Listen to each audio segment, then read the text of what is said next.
ನಮಸ್ಕಾರ. UG CET UG neat ವಿಶೇಷ ಸಮಾಲೋಚನಾ ಪ್ರಾಯೋಜಿತ ನೇರ ಫೋನ್ ಇನ್ ಕಾರ್ಯಕ್ರಮಕ್ಕೆ ನಿಮಗೆಲ್ಲರಿಗೂ ಪ್ರೀತಿಪೂರ್ವಕ ಸ್ವಾಗತ. ವೃತ್ತಿ ಶಿಕ್ಷಣ ಪ್ರವೇಶ ಒಂದು ಪ್ರಕ್ರಿಯೆಯಲ್ಲಿ ಇದು ಬಹಳ ಮಹತ್ತರವಾದ ಘಟ್ಟ. ವಿದ್ಯಾರ್ಥಿ ಸಮುದಾಯ, ಅದರಲ್ಲೂ ಪ್ರಮುಖವಾಗಿ ಪಾಲಕರಲ್ಲಿ ಸಾಕಷ್ಟು ಕುತೂಹಲಗಳು, ಪ್ರಶ್ನೆಗಳು, ಸಂದೇಹಗಳು ಇರುವಂಥದ್ದು ಸಹಜ. ಇಂತಹ ಎಲ್ಲ ಪ್ರಶ್ನೆಗಳಿಗೆ, ನಿಮ್ಮೆಲ್ಲ ಸಂದೇಹಗಳಿಗೆ ಉತ್ತರ ನೀಡಲಿಕ್ಕೆ, ನಿಮ್ಗೊಂದು ಸಮಾಧಾನವಾಗುವ ರೀತಿಯಲ್ಲಿ ನಿಮ್ಮ ಸುಗಮವಾಗಿ ಪ್ರವೇಶ ಪ್ರಕ್ರಿಯೆ ನಡೆಸೋದಕ್ಕೆ ಏನೇನೆಲ್ಲ ಪರೀಕ್ಷಾ ಪ್ರಾಧಿಕಾರ ಕೈಗೊಂಡಿದೆ ಅನ್ನುವಂತಹ ಮಹತ್ತರ ಮಾಹಿತಿ ಒದಗಿಸೋದಕ್ಕೆ ನಮ್ಮ ಕಾರ್ಯಕ್ರಮಕ್ಕೆ ಇವತ್ತು ಪ್ರಮುಖವಾಗಿ 4 ಉನ್ನತ ಅಧಿಕಾರಿಗಳು ಕಾರ್ಯಕ್ರಮದಲ್ಲಿ ಭಾಗಿಯಾಗಿದ್ದಾರೆ. ನೀವು ಕೇಳಬೇಕಾಗಿರುವಂಥ ಪ್ರಶ್ನೆ ಅತ್ಯಂತ ಚುಟುಕಾಗಿರಲಿ, ಸಂಕ್ಷಿಪ್ತವಾಗಿರಲಿ, ಸ್ಪಷ್ಟವಾಗಿರಲಿ, ನಿಖರವಾಗಿರಲಿ. ನಿಮ್ಮ ಪ್ರಶ್ನೆಗೆ ಸೂಕ್ತ ರೀತಿಯ ಉತ್ತರ ಕೊಡೋದಕ್ಕೆ ನಮ್ಮ ಉನ್ನತ ಅಧಿಕಾರಿಗಳು ಇಲ್ಲಿ ಸಜ್ಜಾಗಿದ್ದಾರೆ, ನಮ್ಮ ಕಾರ್ಯಕ್ರಮದಲ್ಲಿ ಭಾಗವಹಿಸಿದ್ದಾರೆ. ಕರ್ನಾಟಕ ಪರೀಕ್ಷಾ ಪ್ರಾಧಿಕಾರದ ಕಾರ್ಯನಿರ್ವಾಹಕ ನಿರ್ದೇಶಕರಾದಂತಹ ಎಚ್ ಪ್ರಸನ್ನ ಅವರು ಕಾರ್ಯಕ್ರಮದಲ್ಲಿದ್ದಾರೆ. ಸರ್, ಕಾರ್ಯಕ್ರಮಕ್ಕೆ ನಿಮಗೆ ಪ್ರೀತಿಪೂರ್ವಕ ಸ್ವಾಗತ. ಇದೇ ರೀತಿ ನಮ್ಮ ಕಾರ್ಯಕ್ರಮಕ್ಕೆ ಮತ್ತೋರ್ವ ಅತಿಥಿ ಬಂದಿದ್ದಾರೆ. ವೈದ್ಯಕೀಯ ಶಿಕ್ಷಣ ನಿರ್ದೇಶನಾಲಯದ ಉಪನಿರ್ದೇಶಕರಾದಂತಹ ಡಾಕ್ಟರ್ ಎಸ್.ಟಿ. ಶ್ರೀನಿವಾಸ ಮೂರ್ತಿ ಅವರು ಕೂಡ ಕಾರ್ಯಕ್ರಮಕ್ಕೆ ಬಂದಿದ್ದಾರೆ. ಸರ್, ಕಾರ್ಯಕ್ರಮಕ್ಕೆ ನಿಮಗೂ ಕೂಡ ಸ್ವಾಗತ. ನಮ್ಮ ಕಾರ್ಯಕ್ರಮದಲ್ಲಿ ಪ್ರಮುಖವಾಗಿ NIC ವರಿಷ್ಠ ನಿರ್ದೇಶಕರಾದಂತಹ ಜಗದೀಶ್ ಬಂಗಾರಿ ಅವರು ಬಂದಿದ್ದಾರೆ. ಸರ್, ನಿಮಗೂ ಪ್ರೀತಿಪೂರ್ವಕ ಸ್ವಾಗತ. ಮತ್ತೋರ್ವ ಒಂದು ಆದಂತಹ ನಮ್ಮ ಯುಜಿ ಕರ್ನಾಟಕ ಪರೀಕ್ಷಾ ಪ್ರಾಧಿಕಾರದ ಆಡಳಿತ ವಿಭಾಗದ ಶ್ರೀನಾಥ್ ಅವರು ಕೂಡ ಬಂದಿದ್ದಾರೆ. ಸರ್, ನಿಮಗೂ ಸ್ವಾಗತ. ಸರ್, ಈಗ ಪರೀಕ್ಷಾ ಪ್ರಾಧಿಕಾರ ಎಲ್ಲ ರೀತಿಯಲ್ಲೂ ಸಜ್ಜಾಗಿದೆ. ಬಹಳ ಮಹತ್ವದ ಒಂದು ಘಟ್ಟ. ನಾವು ಈಗ ತಾಂತ್ರಿಕವಾಗಿ ನಾಗಾಲೋಟದಲ್ಲಿ ಹೋಗ್ತಾ ಇದ್ದೀವಿ. ಅದಕ್ಕೆ ಸರಿಸಮವಾಗಿ ಪರೀಕ್ಷಾ ಪ್ರಾಧಿಕಾರನೂ ಕೂಡ ಸಜ್ಜಾಗಿದೆ. ಸೂಕ್ತ ರೀತಿಯಲ್ಲಿ ವಿದ್ಯಾರ್ಥಿ ಸಮುದಾಯ, ಪೋಷಕರು ಮತ್ತು ದೇಶಾದ್ಯಂತ ಸಾಕಷ್ಟು ಮಂದಿ ಈ ಒಂದು ಕೋರ್ಸ್ಗಳಿಗೆ ಪ್ರವೇಶ ಪಡೆಯೋದಕ್ಕೆ ಕಾತುರರಾಗಿ ಕಾಯ್ತಾ ಇದ್ದಾರೆ.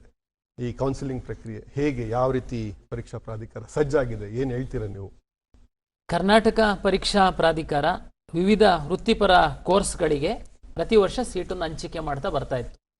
ನೀಟ್ ಪರೀಕ್ಷೆ ಇಂಟ್ರೊಡ್ಯೂಸ್ ಆದ ನಂತರ ನ್ಯಾಷನಲ್ ಟೆಸ್ಟಿಂಗ್ ಏಜೆನ್ಸಿಯವರು ನೀಟ್ ಪರೀಕ್ಷೆಯನ್ನ ನಡೆಸ್ತಾರೆ. ನಾವು KCET ಪರೀಕ್ಷೆಯನ್ನ ನಡೆಸ್ತೀವಿ.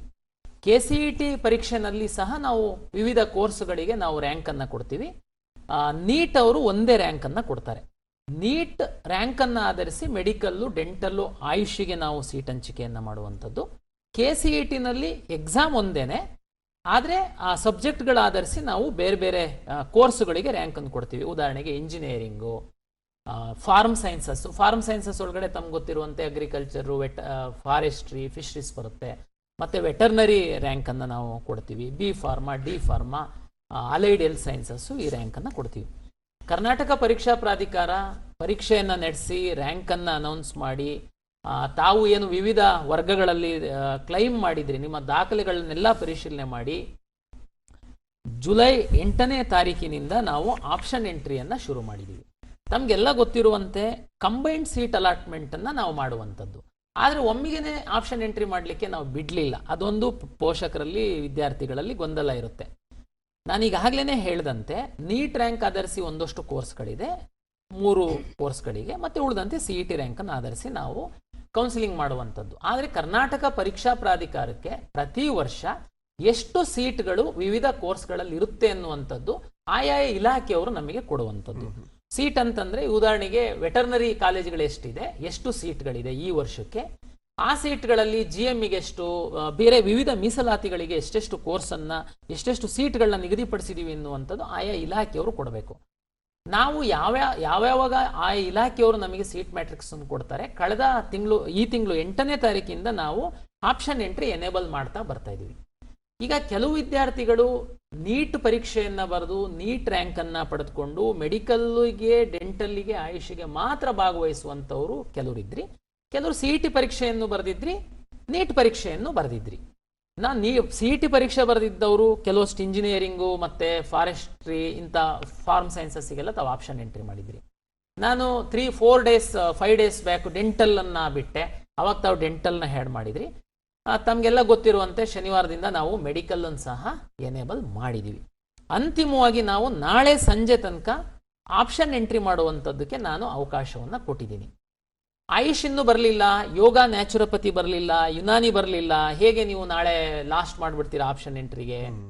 ನೋಡಿ, ನಾನು ಅವಾಗಲೇ ಹೇಳ್ದಂಗೆ ಬೇರೆ ಬೇರೆ ಇಲಾಖೆಯವರು ನಮಗೆ ಕೊಡುವಂಥದ್ದು, ಅದರಂತೆ ನಾನು ಎನೇಬಲ್ ಮಾಡಿದ್ದೀನಿ. ಅತ್ಯಂತ ಹೆಚ್ಚು ವಿದ್ಯಾರ್ಥಿಗಳು ಹೆಚ್ಚು ಸೀಟ್ ಇರುವಂಥದ್ದು ಕಾಯ್ತಾ ಇರುವಂಥದ್ದು ಇಂಜಿನಿಯರಿಂಗು, ನೆಕ್ಸ್ಟ್ ಹೈಯೆಸ್ಟು ಮೆಡಿಕಲ್ಲು ಮತ್ತು ಡೆಂಟಲ್ಲಿಗೆ ತಾವು ತುಂಬ ಆಸಕ್ತಿ ಇರ್ತೀರ. ನನಗೆ ಈಗ ನಾಳೆ ನಾನು ತಮಗೆಲ್ಲ ಗೊತ್ತಿದೆ ಈ ಕೌನ್ಸಿಲಿಂಗ್ ಪ್ರಕ್ರಿಯೆ ಇಂಜಿನಿಯರಿಂಗಿಗೆ ಸಂಬಂಧಪಟ್ಟಂತೆ AICTE ಅವರು ಕಟ್ ಆಫ್ ಡೇಟನ್ನು ಕೊಡ್ತಾರೆ ಅಡ್ಮಿಷನ್ಸಿಗೆ, ಮೆಡಿಕಲ್ಲು ಡೆಂಟಲ್ಲಿಗೆ ಸಂಬಂಧಪಟ್ಟಂತೆ MCC ಅವರು ಡೇಟನ್ನು ಕೊಡ್ತಾರೆ ನಮಗೆ. ಕರ್ನಾಟಕ ಪರೀಕ್ಷಾ ಪ್ರಾಧಿಕಾರ ಈ ಎರಡೂ ಏನು ನಿರ್ದೇಶನಗಳನ್ನ ದೃಷ್ಟಿಯಲ್ಲಿಟ್ಕೊಂಡು ನಾವು ಕೌನ್ಸಿಲಿಂಗ್ ಮಾಡಬೇಕಾಗಿದೆ. ಜೊತೆಗೆ ನಾವು ಮಾರ್ಕ್ ಅಲಾಟ್ಮೆಂಟ್ ಅಂತ ಸಹ ಮಾಡುವಂಥದ್ದಕ್ಕೆ ನಮಗೆ ಸಾಕಷ್ಟು ಸಮಯ ಬೇಕಾಗಿದೆ. ಹಾಗಾಗಿ ಸದ್ಯಕ್ಕೆ ನಮ್ಮದು ಕಂಬೈನ್ಡ್ ಅಲಾಟ್ಮೆಂಟು. ನಮಗೆ ಇನ್ನೂ ಆಯುಷು, ಯುನಾನಿ, ಯೋಗ ಅಂಡ್ ನ್ಯಾಚುರೋಪತಿ ಸೀಟ್ ಮ್ಯಾಟ್ರಿಕ್ಸ್ ನಮಗೆ ಬಂದಿಲ್ದಿರೋದ್ರಿಂದ ಉಳಿದಂಥ ಎಲ್ಲದನ್ನ ನಾವು ಆಪ್ಷನ್ ಎಂಟ್ರಿ ಮಾಡೋದಕ್ಕೆ ಎನೇಬಲ್ ಮಾಡಿದ್ದೀವಿ. ತಾವೆಲ್ಲ ಆಪ್ಷನ್ ಎಂಟ್ರಿ ಮಾಡ್ತಾ ಇದ್ದೀರಾ. ನಾಳೆ ಸಂಜೆ ತನಕ ಎಷ್ಟು ಜನ ತಾವು ಆಪ್ಷನ್ ಎಂಟ್ರಿ ಮಾಡ್ತೀರಾ ಇಷ್ಟು ಡೇಟಾವನ್ನು ನಾನು ತೆಗೆದುಕೊಂಡು ನಾವು ಮಾರ್ಕ್ ಅಲಾಟ್ಮೆಂಟ್ ಮಾಡುವಂಥದ್ದು. ತಮ್ಗೆಲ್ಲರಿಗೂ ಗೊತ್ತಿದೆ, ನಂತರದಲ್ಲಿ ನಮ್ಮವರು ಮಾರ್ಕು ಏನು ಎತ್ತ ಅನ್ನುವಂಥದ್ದು ಎಕ್ಸ್ಪ್ಲೇನ್ ಮಾಡುವವರಿದ್ದಾರೆ. ಹಾಗಾಗಿ ಯಾರಿಗೆ ಪೋಷಕರಿಗೆ ಗೊಂದಲ ಬೇಡ, ನಾವು ಎಲ್ಲ ಸಿದ್ಧತೆಯನ್ನು ಮಾಡಿಕೊಂಡಿದ್ದೀವಿ. ತಾವೇನು ಅಪ್ಲಿಕೇಶನ್ನ ಹಾಕಿದ್ದೀರಾ, ಅಪ್ಲಿಕೇಶನಲ್ಲಿ ಏನು ಮೀಸಲಾತಿಗಳನ್ನ ಕ್ಲೈಮ್ ಮಾಡಿದ್ದೀರಾ, ಅದರ ಆಧಾರದ ಮೇಲೆ ನಾವು ಸೀಟ್ ಮ್ಯಾಟ್ರಿಕ್ಸನ್ನು ಬಿಡುಗಡೆ ಮಾಡಿದ್ದೀವಿ. ಅದರಂತೆ ತಾವೆಲ್ಲ ಆಪ್ಷನ್ ಎಂಟ್ರಿ ಮಾಡ್ತಾ ಇದ್ದೀರಾ. ನಾಳೆ ಸಂಜೆ ತನಕ ಇದೆ. ತಾವು ಎಷ್ಟು ಸಾರಿ ಬೇಕಾದ್ರೂ ಲಾಗಿನ್ ಆಗ್ಬೋದು, ಏನು ತೊಂದರೆ ಇಲ್ಲ. ಎಷ್ಟು ಸಾರಿ ರೀಅರೇಂಜ್ ಮಾಡ್ಬೋದು, ಡಿಲೀಟ್ ಮಾಡ್ಬೋದು, ಹೊಸದಾಗಿ ಆ್ಯಡ್ ಮಾಡ್ಬೋದು. ದಯಮಾಡಿ ಇದನ್ನ ಮಾಡಿ. ಕೌನ್ಸಿಲಿಂಗ್ ಸಿದ್ಧತೆ ಬಗ್ಗೆ ಅಂತಿಮವಾಗಿ ಹೇಳುವಂಥದ್ದು, ತಾವು ನಂತರ ಯಾವುದಾದ್ರೂ ಇನ್ನು ಉಳಿದಿರುವಂಥದ್ದು 3 ಸೀಟ್ ಮ್ಯಾಟ್ರಿಕ್ಸ್ ಬಂದರೆ ನಾನು ಆ್ಯಡ್ ಮಾಡ್ತೀನಿ.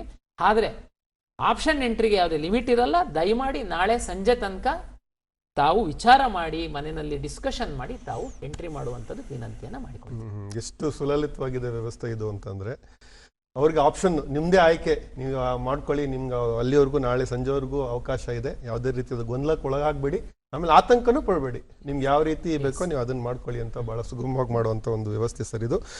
ಡಾಕ್ಟರ್ ಶ್ರೀನಿವಾಸ ಮೂರ್ತಿ ಅವರೇ, ಪ್ರತಿ ವರ್ಷ ನಾವು ವೈದ್ಯಕೀಯ, ದಂತ ವೈದ್ಯಕೀಯ ಸೀಟ್ಗಳ ಒಂದು ಸೀಟ್ ಮ್ಯಾಟ್ರಿಕ್ಸ್ ಪ್ರಕಟ ಆಗದೆ ಒಂದು ಸಂಭ್ರಮ ಈ ವೃತ್ತಿ ಶಿಕ್ಷಣ ಪ್ರವೇಶ ಪ್ರಕ್ರಿಯೆಯಲ್ಲಿ.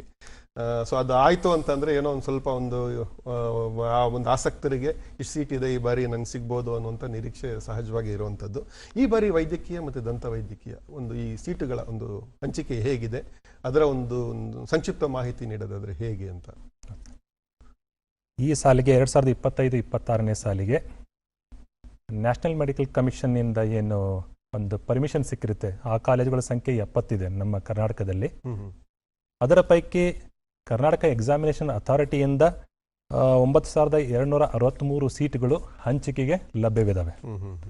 ಮತ್ತು ಡೆಂಟಲ್ಗೆ ಬಂದರೆ ನಮ್ಮ ಡೆಂಟಲ್ ಕೌನ್ಸಿಲ್ ಆಫ್ ಇಂಡಿಯಾದಿಂದ ಏನು ಮಾನ್ಯತೆ ಪಡೆದ ಕಾಲೇಜುಗಳಿದ್ದಾವೆ, ಸುಮಾರು 44 ಕಾಲೇಜುಗಳನ್ನು ಕಾರ್ಯನಿರ್ವಹಿಸುತ್ತೆ ಕರ್ನಾಟಕದಲ್ಲಿ.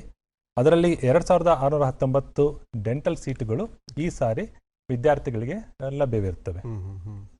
ನಮ್ಮ ರಾಜ್ಯದಲ್ಲಿ 24 ವೈದ್ಯಕೀಯ ಸರ್ಕಾರಿ ವೈದ್ಯಕೀಯ ಕಾಲೇಜುಗಳು ಹಾಗೂ ಸುಮಾರು ಒಂದು 25 ಖಾಸಗಿ ಕಾಲೇಜುಗಳು ಮತ್ತು ಒಂದು 10 ಖಾಸಗಿ ವಿಶ್ವವಿದ್ಯಾಲಯಗಳು ಮತ್ತು ಇನ್ನೊಂದು 10 ಡೀಮ್ ಟು ಬಿ ಯೂನಿವರ್ಸಿಟೀಸ್ಗಳು ಇರ್ತವೆ. ಈ ಆಲ್ ಇಂಡಿಯಾ ಕೋಟಾ MCCಯಿಂದ ಏನು ಜರುಗುತ್ತೆ, ಅದರಲ್ಲಿ ನಮ್ಮ ಸರ್ಕಾರಿ ಕಾಲೇಜುಗಳಲ್ಲಿ ಏನು 15% ಸೀಟುಗಳು ಹಾಗೂ ಏನು ಡೀಮ್ ಟು ಬಿ ಯೂನಿವರ್ಸಿಟಿಯಲ್ಲಿ ಏನು ಸೀಟುಗಳಿದ್ದಾವೆ ಕರ್ನಾಟಕದಲ್ಲಿ, ಅವೆಲ್ಲವನ್ನು ಮೆಡಿಕಲ್ ಕೌನ್ಸಿಲಿಂಗ್ ಕಮಿಟಿ ವತಿಯಿಂದ ಆಲ್ ಇಂಡಿಯಾ ಕೋಟೆಗಳು ಸೀಟುಗಳಿಗೆ ಕೌನ್ಸಿಲಿಂಗ್ ನಡೆಸಲಾಗುತ್ತದೆ. ಬಾಕಿ ಉಳಿದಂಥ ಎಲ್ಲ ಸೀಟುಗಳಿಗೂ ನಮ್ಮ ಕರ್ನಾಟಕ ಪರೀಕ್ಷಾ ಪ್ರಾಧಿಕಾರದ ವತಿಯಿಂದ ಸೀಟು ಹಂಚಿಕೆಯನ್ನು ಮಾಡಲಾಗುತ್ತದೆ. ಈಗ ಮೊನ್ನೆವರೆಗೂ ಅಂದರೆ 15ನೇ ತಾರೀಕು 16ನೇ ತಾರೀಕುವರೆಗೂ ನಮಗೆ ಕೆಲವು ಕಾಲೇಜುಗಳಿಗೆ ಮಾನ್ಯತೆ ದೊರಕಿದ್ರಿಂದ ಸ್ವಲ್ಪ ಸೀಟ್ ಮ್ಯಾಟ್ರಿಕ್ಸ್ನ ಈಗ ನಿನ್ನೆ ಮೊನ್ನೆಯಷ್ಟೇ ನಾವು ಕರ್ನಾಟಕ ಪರೀಕ್ಷಾ ಪ್ರಾಧಿಕಾರಿಗೆ ಕೊಟ್ಟಿದ್ದಾಗಿದೆ. ಡೆಂಟಲ್ದು ಆಗಲೇ ಕೊಟ್ಟಾಗಿ ಪಬ್ಲಿಷು ಆಗಿದೆ. ಸೊ ವಿದ್ಯಾರ್ಥಿಗಳು ತಮ್ಮ ಇಚ್ಛೆಗೆ ಅನುಸಾರವಾಗಿ ಏನು ಆಪ್ಷನ್ ಎಂಟ್ರಿಗಳನ್ನು ಮಾಡಿಕೊಂಡು ತಮ್ಮ ಇಚ್ಛೆ ಮತ್ತು ತಮಗೆ ಯಾವ ಕಾಲೇಜು ಇಷ್ಟ ಆಗುತ್ತೆ, ನಮಗೆ ಯಾವ ಊರಲ್ಲಿ ತೊಗೊಂಡ್ರೆ ತಮಗೆ ಇಷ್ಟ ಅನಿಸುತ್ತೆ, ಆ ರೀತಿ ಆಯ್ಕೆ ಮಾಡಿಕೊಂಡು ಅವರು ತಮ್ಮ ಮುಂದಿನ ಆಯ್ಕೆಯನ್ನು ಪರಿಗಣಿಸಬಹುದು. ಅಂದರೆ ಕಳೆದ ವರ್ಷ ಹೋಲಿಕೆ ಮಾಡಿದ್ರೆ ಈ ಬಾರಿ ಸೀಟ್ ಹೆಚ್ಚಾಗಿದೆ ದಂತ ವೈದ್ಯಕೀಯ. ಈ ಸಾರಿ ಸೀಟುಗಳಲ್ಲಿ ಯಾವುದೇ ಹೆಚ್ಚಳವಾಗಿಲ್ಲ. ನಮ್ಮ ಕರ್ನಾಟಕ ಸರ್ಕಾರದಿಂದ ಬಹಳಷ್ಟು ಪ್ರಸ್ತಾವನೆಗಳು ಕೇಂದ್ರ ಸರ್ಕಾರಕ್ಕೆ ಸಲ್ಲಿಕೆ ಆಗಿದೆ. ಮುಂದೆ ಹೆಚ್ಚಿಗೆ ಆಗುವ ಸಂಭಾವನೆ ಇದೆ ಅಂತ ಒಂದು ನಿರೀಕ್ಷೆಯಲ್ಲಿ ಇರುವಂತದ್ದು ಈ ಒಂದು ಹಂತದಲ್ಲಿ. ಸರಿಗ ಜಗದೀಶ್ ಬಂಗಾರಿ ಅವರೇ, ಮಾಕ್ ರಿಸಲ್ಟ್ ಅಂತ ಅಂದ್ರೆ ಏನು? ಮಾಕ್ ರಿಸಲ್ಟ್ ಅನ್ನು ಆಧರಿಸಿ ಹೇಗೆ ಒಂದು ಕಾಲೇಜ್ಗೆ ಹೋಗೋದಾದ್ರೆ ಹೇಗೆ, ಈ ಮಾಕ್ ಬಗ್ಗೆ ಯಾವ ರೀತಿ ನೀವು ವಿವರ ಕೊಡ್ತೀರಾ ಅಂತ? ಮಾಕ್ ರಿಸಲ್ಟು ಇದು ಮೊಟ್ಟ ಮೊದಲನೇ ಘಟ್ಟ, ಅಲಾಟ್ಮೆಂಟ್ ಪ್ರೋಸೆಸ್ನ ಮೊದಲನೇ ಘಟ್ಟ ಇದು. ಸೊ ಮಕ್ಕಳು, ವಿದ್ಯಾರ್ಥಿಗಳು ಈ ಆಪ್ಷನ್ ಎಂಟ್ರಿ ಇಲ್ಲಿವರೆಗೂ, ನಾಳೆವರೆಗೂ ನಮ್ಮ ಕಾರ್ಯನಿರ್ವಾಹಕ ನಿರ್ದೇಶಕರು ಹೇಳ್ದಂಗೆ ನಾಳೆವರೆಗೂ ಕೊನೆ ದಿನಾಂಕ ಇರುತ್ತೆ. ಸೊ ಅದಕ್ಕೆ ವಿದ್ಯಾರ್ಥಿಗಳು ನಾಳೆ ಏನು ಕೊನೆ ಇದನ್ನ ಎಂಡ್ ಆಗುತ್ತೋ, ಮುಗಿಯುತ್ತೋ, ಅವಾಗೆ ನಾವು ಅಲ್ಲಿರುವಂಥ ಎಲ್ಲ ಆಪ್ಷನ್ಗಳು ಆಗಲೇ ಹೇಳ್ದಂಗೆ ಸುಮಾರು ಒಂದು ಕೋಟಿ ಮೇಲೆ ಆಪ್ಷನ್ಸ್ ಬರುತ್ತೆ ಎಲ್ಲಾ ವಿದ್ಯಾರ್ಥಿಗಳು ಸೇರಿ. ಅದನ್ನ ಒಂದು ಕೋಟಿ ಮೇಲೆ ಬರುತ್ತೆ. ಒಂದೂವರೆ ಕೋಟಿ ಹೋದ ವರ್ಷ ಆಗಿತ್ತು. ಸೊ ಈ ವರ್ಷನೂ ಅದನ್ನೇ ನಾವು ಎಕ್ಸ್ಪೆಕ್ಟ್ ಮಾಡ್ತಾ ಇದ್ದೀವಿ. ಸೊ ಅದನ್ನ ನಾವು 6 ಗಂಟೆಗೆ ಕ್ಲೋಸ್ ಮಾಡಿದ ನಂತರ ಮೊದಲನೇ ಘಟ್ಟ ಅಲಾಟ್ಮೆಂಟ್ ಪ್ರೊಸೆಸ್ ಅಂದ್ರೆ ಮಾಕ್ ಅಲಾಟ್ಮೆಂಟ್ ಅಂದ್ರೆ ನಾನು ಕೊಟ್ಟಿರುವಂತಹ ಒಂದು ಆಪ್ಷನ್ ಎಂಟ್ರಿ ಏನಿದೆ, ಚಾಯ್ಸ್, ಅದರೊಳಗೆ ಬೆಸ್ಟ್ ಪಾಸಿಬಲ್ ಚಾಯ್ಸ್ ಅವ್ರು ಯಾವ್ದು ಕೊಟ್ಟಿದ್ರು ಆಪ್ಷನ್, ಅದನ್ನ ನನಗೆ ಯಾವತ್ತು ಸಿಗಬಹುದು, ಅದನ್ನ ಅವ್ರ ರ್ಯಾಂಕ್ ಆಧಾರಿತವಾಗಿ ಮತ್ತು ಅವರಿಗೆ ಯಾವ್ದಾವ್ದು ಕೋರ್ಸ್ ಅಲ್ಲಿ ರ್ಯಾಂಕ್ ಇದೆ. ಈಗ ಒಬ್ಬ ವಿದ್ಯಾರ್ಥಿಗೆ ಒಟ್ಟು ನಾವು 14 ಡಿಸಿಪ್ಲಿನ್ ಏನು ಹೇಳ್ತೀವಿ, ಅದರಲ್ಲಿ ಯಾರ್ಯಾರಿಗೆ based on there subjects PCMB ಮಾಡಿದ್ರೆ ಅಥವಾ ನೀಟ್ ಬರೆದಿದ್ರೆ, ಸೊ ಈ ಥರ 14 ಡಿಫ್ರೆಂಟ್ ರ್ಯಾಂಕ್ಸ್ ಇರುತ್ತೆ. ಸೊ ಅದರ ಆಧಾರಿತವಾಗಿ ಅವರಿಗೆ ಅವ್ರ ಆಪ್ಷನ್ ಏನು ಹಾಕಿದಾರೋ, ಯಾವ ಕೋರ್ಸಿಗೆ ಆಪ್ಷನ್ ಹಾಕಿದರೆ ಯಾವ್ದು ಮೇಲ್ಗಡೆ ಇದೆ, ಅದು ಯಾವ್ದು ಬೆಸ್ಟ್ ಪಾಸಿಬಲ್ ಇದನೋ ಅದ್ರ ಮುಖಾಂತರ ಅದು ಮಾಕ್ ರಿಸಲ್ಟ್ ನಾವು ಅಲಾಟ್ಮೆಂಟ್ ಪ್ರೋಸೆಸ್ ಅನ್ನ ಮುಗಿಸ್ತೀವಿ. ಸೊ ಅದರ ನಂತರ ನಮಗೆ ವಿದ್ಯಾರ್ಥಿಗೆ ಒಂದು ಸಂಭಾವ್ಯ ಗೊತ್ತಾಗುತ್ತೆ, ನನಗೆ ಈ ಸೀಟ್ ಸಿಗಬಹುದು ಈ ಕಾಲೇಜಲ್ಲಿ, ಒಂದು ಚಿತ್ರಣ ಸಿಗುತ್ತೆ, ಬ್ರಾಡ್ ಒಂದು ವ್ಯೂ ಸಿಗುತ್ತೆ, ಇಲ್ಲಿ ಸಿಗುತ್ತೆ. ಮತ್ತೆ ಇನ್ನೊಂದು ಪ್ರಕ್ರಿಯೆ ನಂತರ KE ಮುಖಾಂತರ ಸೀಟ್ ಇದನ್ನು ಕೊಡ್ತಾರೆ, ಅಂದ್ರೆ ಲಾಸ್ಟ್ ಕಂಪ್ಲೀಟ್ ಅಲಾಟ್ಮೆಂಟ್ ಪ್ರೋಸೆಸ್ದು ರಿಸಲ್ಟ್ ಕೊಡ್ತಾರೆ ಎಲ್ಲ. ಸೊ ನನಗೆ ಗೊತ್ತಾಗುತ್ತೆ ಎಲ್ಲೆಲ್ಲಿ ಯಾವ್ಯಾವ ರ್ಯಾಂಕ್ ವರೆಗೂ ನಿಂತಿದೆ, ಯಾವ ಕಾಲೇಜಲ್ಲಿ ಲಾಸ್ಟ್ ರ್ಯಾಂಕ್ ಅಂತಾನು ಗೊತ್ತಾಗುತ್ತೆ. ಸೊ ಅದ್ರ ಮೇಲೆ ನನಗೆ ಮತ್ತೆ 3 ದಿವಸ KE ಇಂದ 3 ದಿವಸ ಸಮಯ ಕೊಡಲಾಗುತ್ತೆ ಬದಲಾವಣೆಗಾಗಿ. ಸೊ ಆ 3 ದಿವಸದಲ್ಲಿ ಮತ್ತೆ ನಾನು ಬದಲಾವಣೆ ಮಾಡಿ ಮುಂದಿನ ಹಂತಕ್ಕೆ ಹೋಗ್ಬೋದು.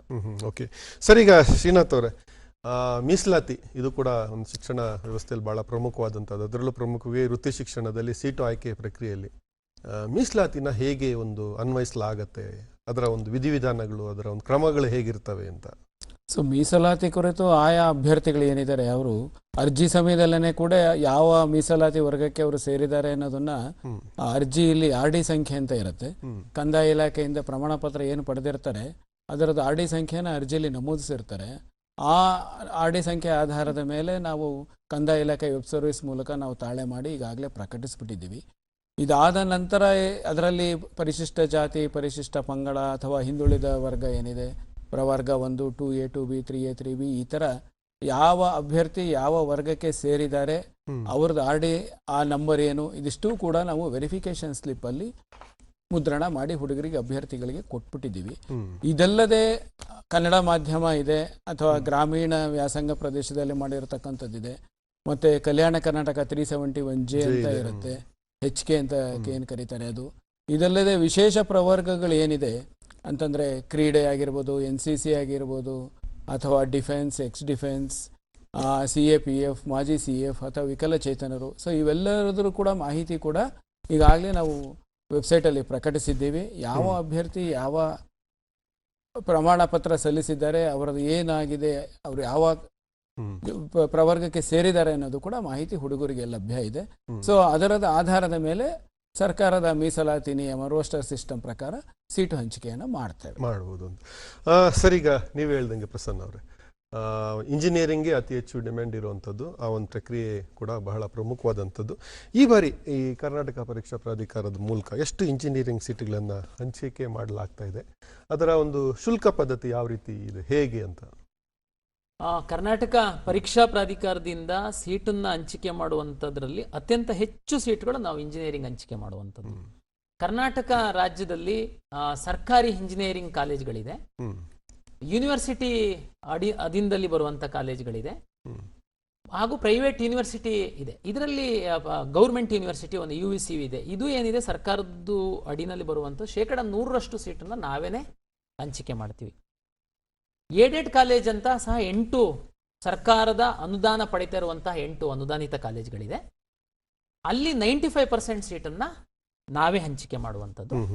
ಮತ್ತೆ ಪ್ರೈವೇಟ್ ಯೂನಿವರ್ಸಿಟಿ ಮತ್ತೆ ಡೀಮ್ಡ್ ಯೂನಿವರ್ಸಿಟಿಗಳಿದಾವೆ, ಅಲ್ಲಿ 40% ಸೀಟನ್ನು KEA ಪ್ರಾಧಿಕಾರದಿಂದನೇ KEA ಹಂಚಿಕೆ ಮಾಡುವಂಥದ್ದು. ಹಾಗೂ ಪ್ರೈವೇಟ್ ಇಂಜಿನಿಯರಿಂಗ್ ಕಾಲೇಜಸ್ ಹೈಯೆಸ್ಟ್ ಇರುವಂಥದ್ದು ತಮಗೆಲ್ಲ ಗೊತ್ತಿರುವಂತೆ ಅಲ್ಲಿ 45% ಅಷ್ಟು ಸೀಟನ್ನು ನಾವು ಹಂಚಿಕೆ ಮಾಡುವಂಥದ್ದು.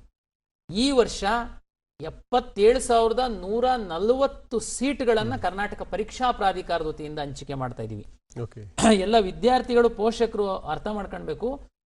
ನಾನು ಡಿಟೈಲ್ ಆಗಿ ಯಾವ ಕಾಲೇಜಲ್ಲಿ ಎಷ್ಟು ಸೀಟ್ ಇದೆ, ಯಾವ ಬ್ರಾಂಚಲ್ಲಿ ಎಷ್ಟು ಸೀಟ್ ಇದೆ ಅಂತ ವಿವರವಾಗಿ ಹೇಳಲಿಕ್ಕೆ ಹೋಗಲ್ಲ. ನಾವು ನಮ್ಮ ವೆಬ್ಸೈಟಲ್ಲಿದೆ. ಮತ್ತೆ ಯಾವ ಬ್ರಾಂಚಲ್ಲಿ ಎಷ್ಟು ಸೀಟ್ ಇದೆ, ಅದಕ್ಕೆ ಏನೇನು ಮೀಸಲಾತಿಗಳಿಗೆ ರಿಸರ್ವ್ ಆಗಿದೆ ಅನ್ನುವಂಥದ್ದು ಸಹ ನಮ್ಮ ವೆಬ್ಸೈಟಲ್ಲಿ ದಯಮಾಡಿ ನೋಡಿ.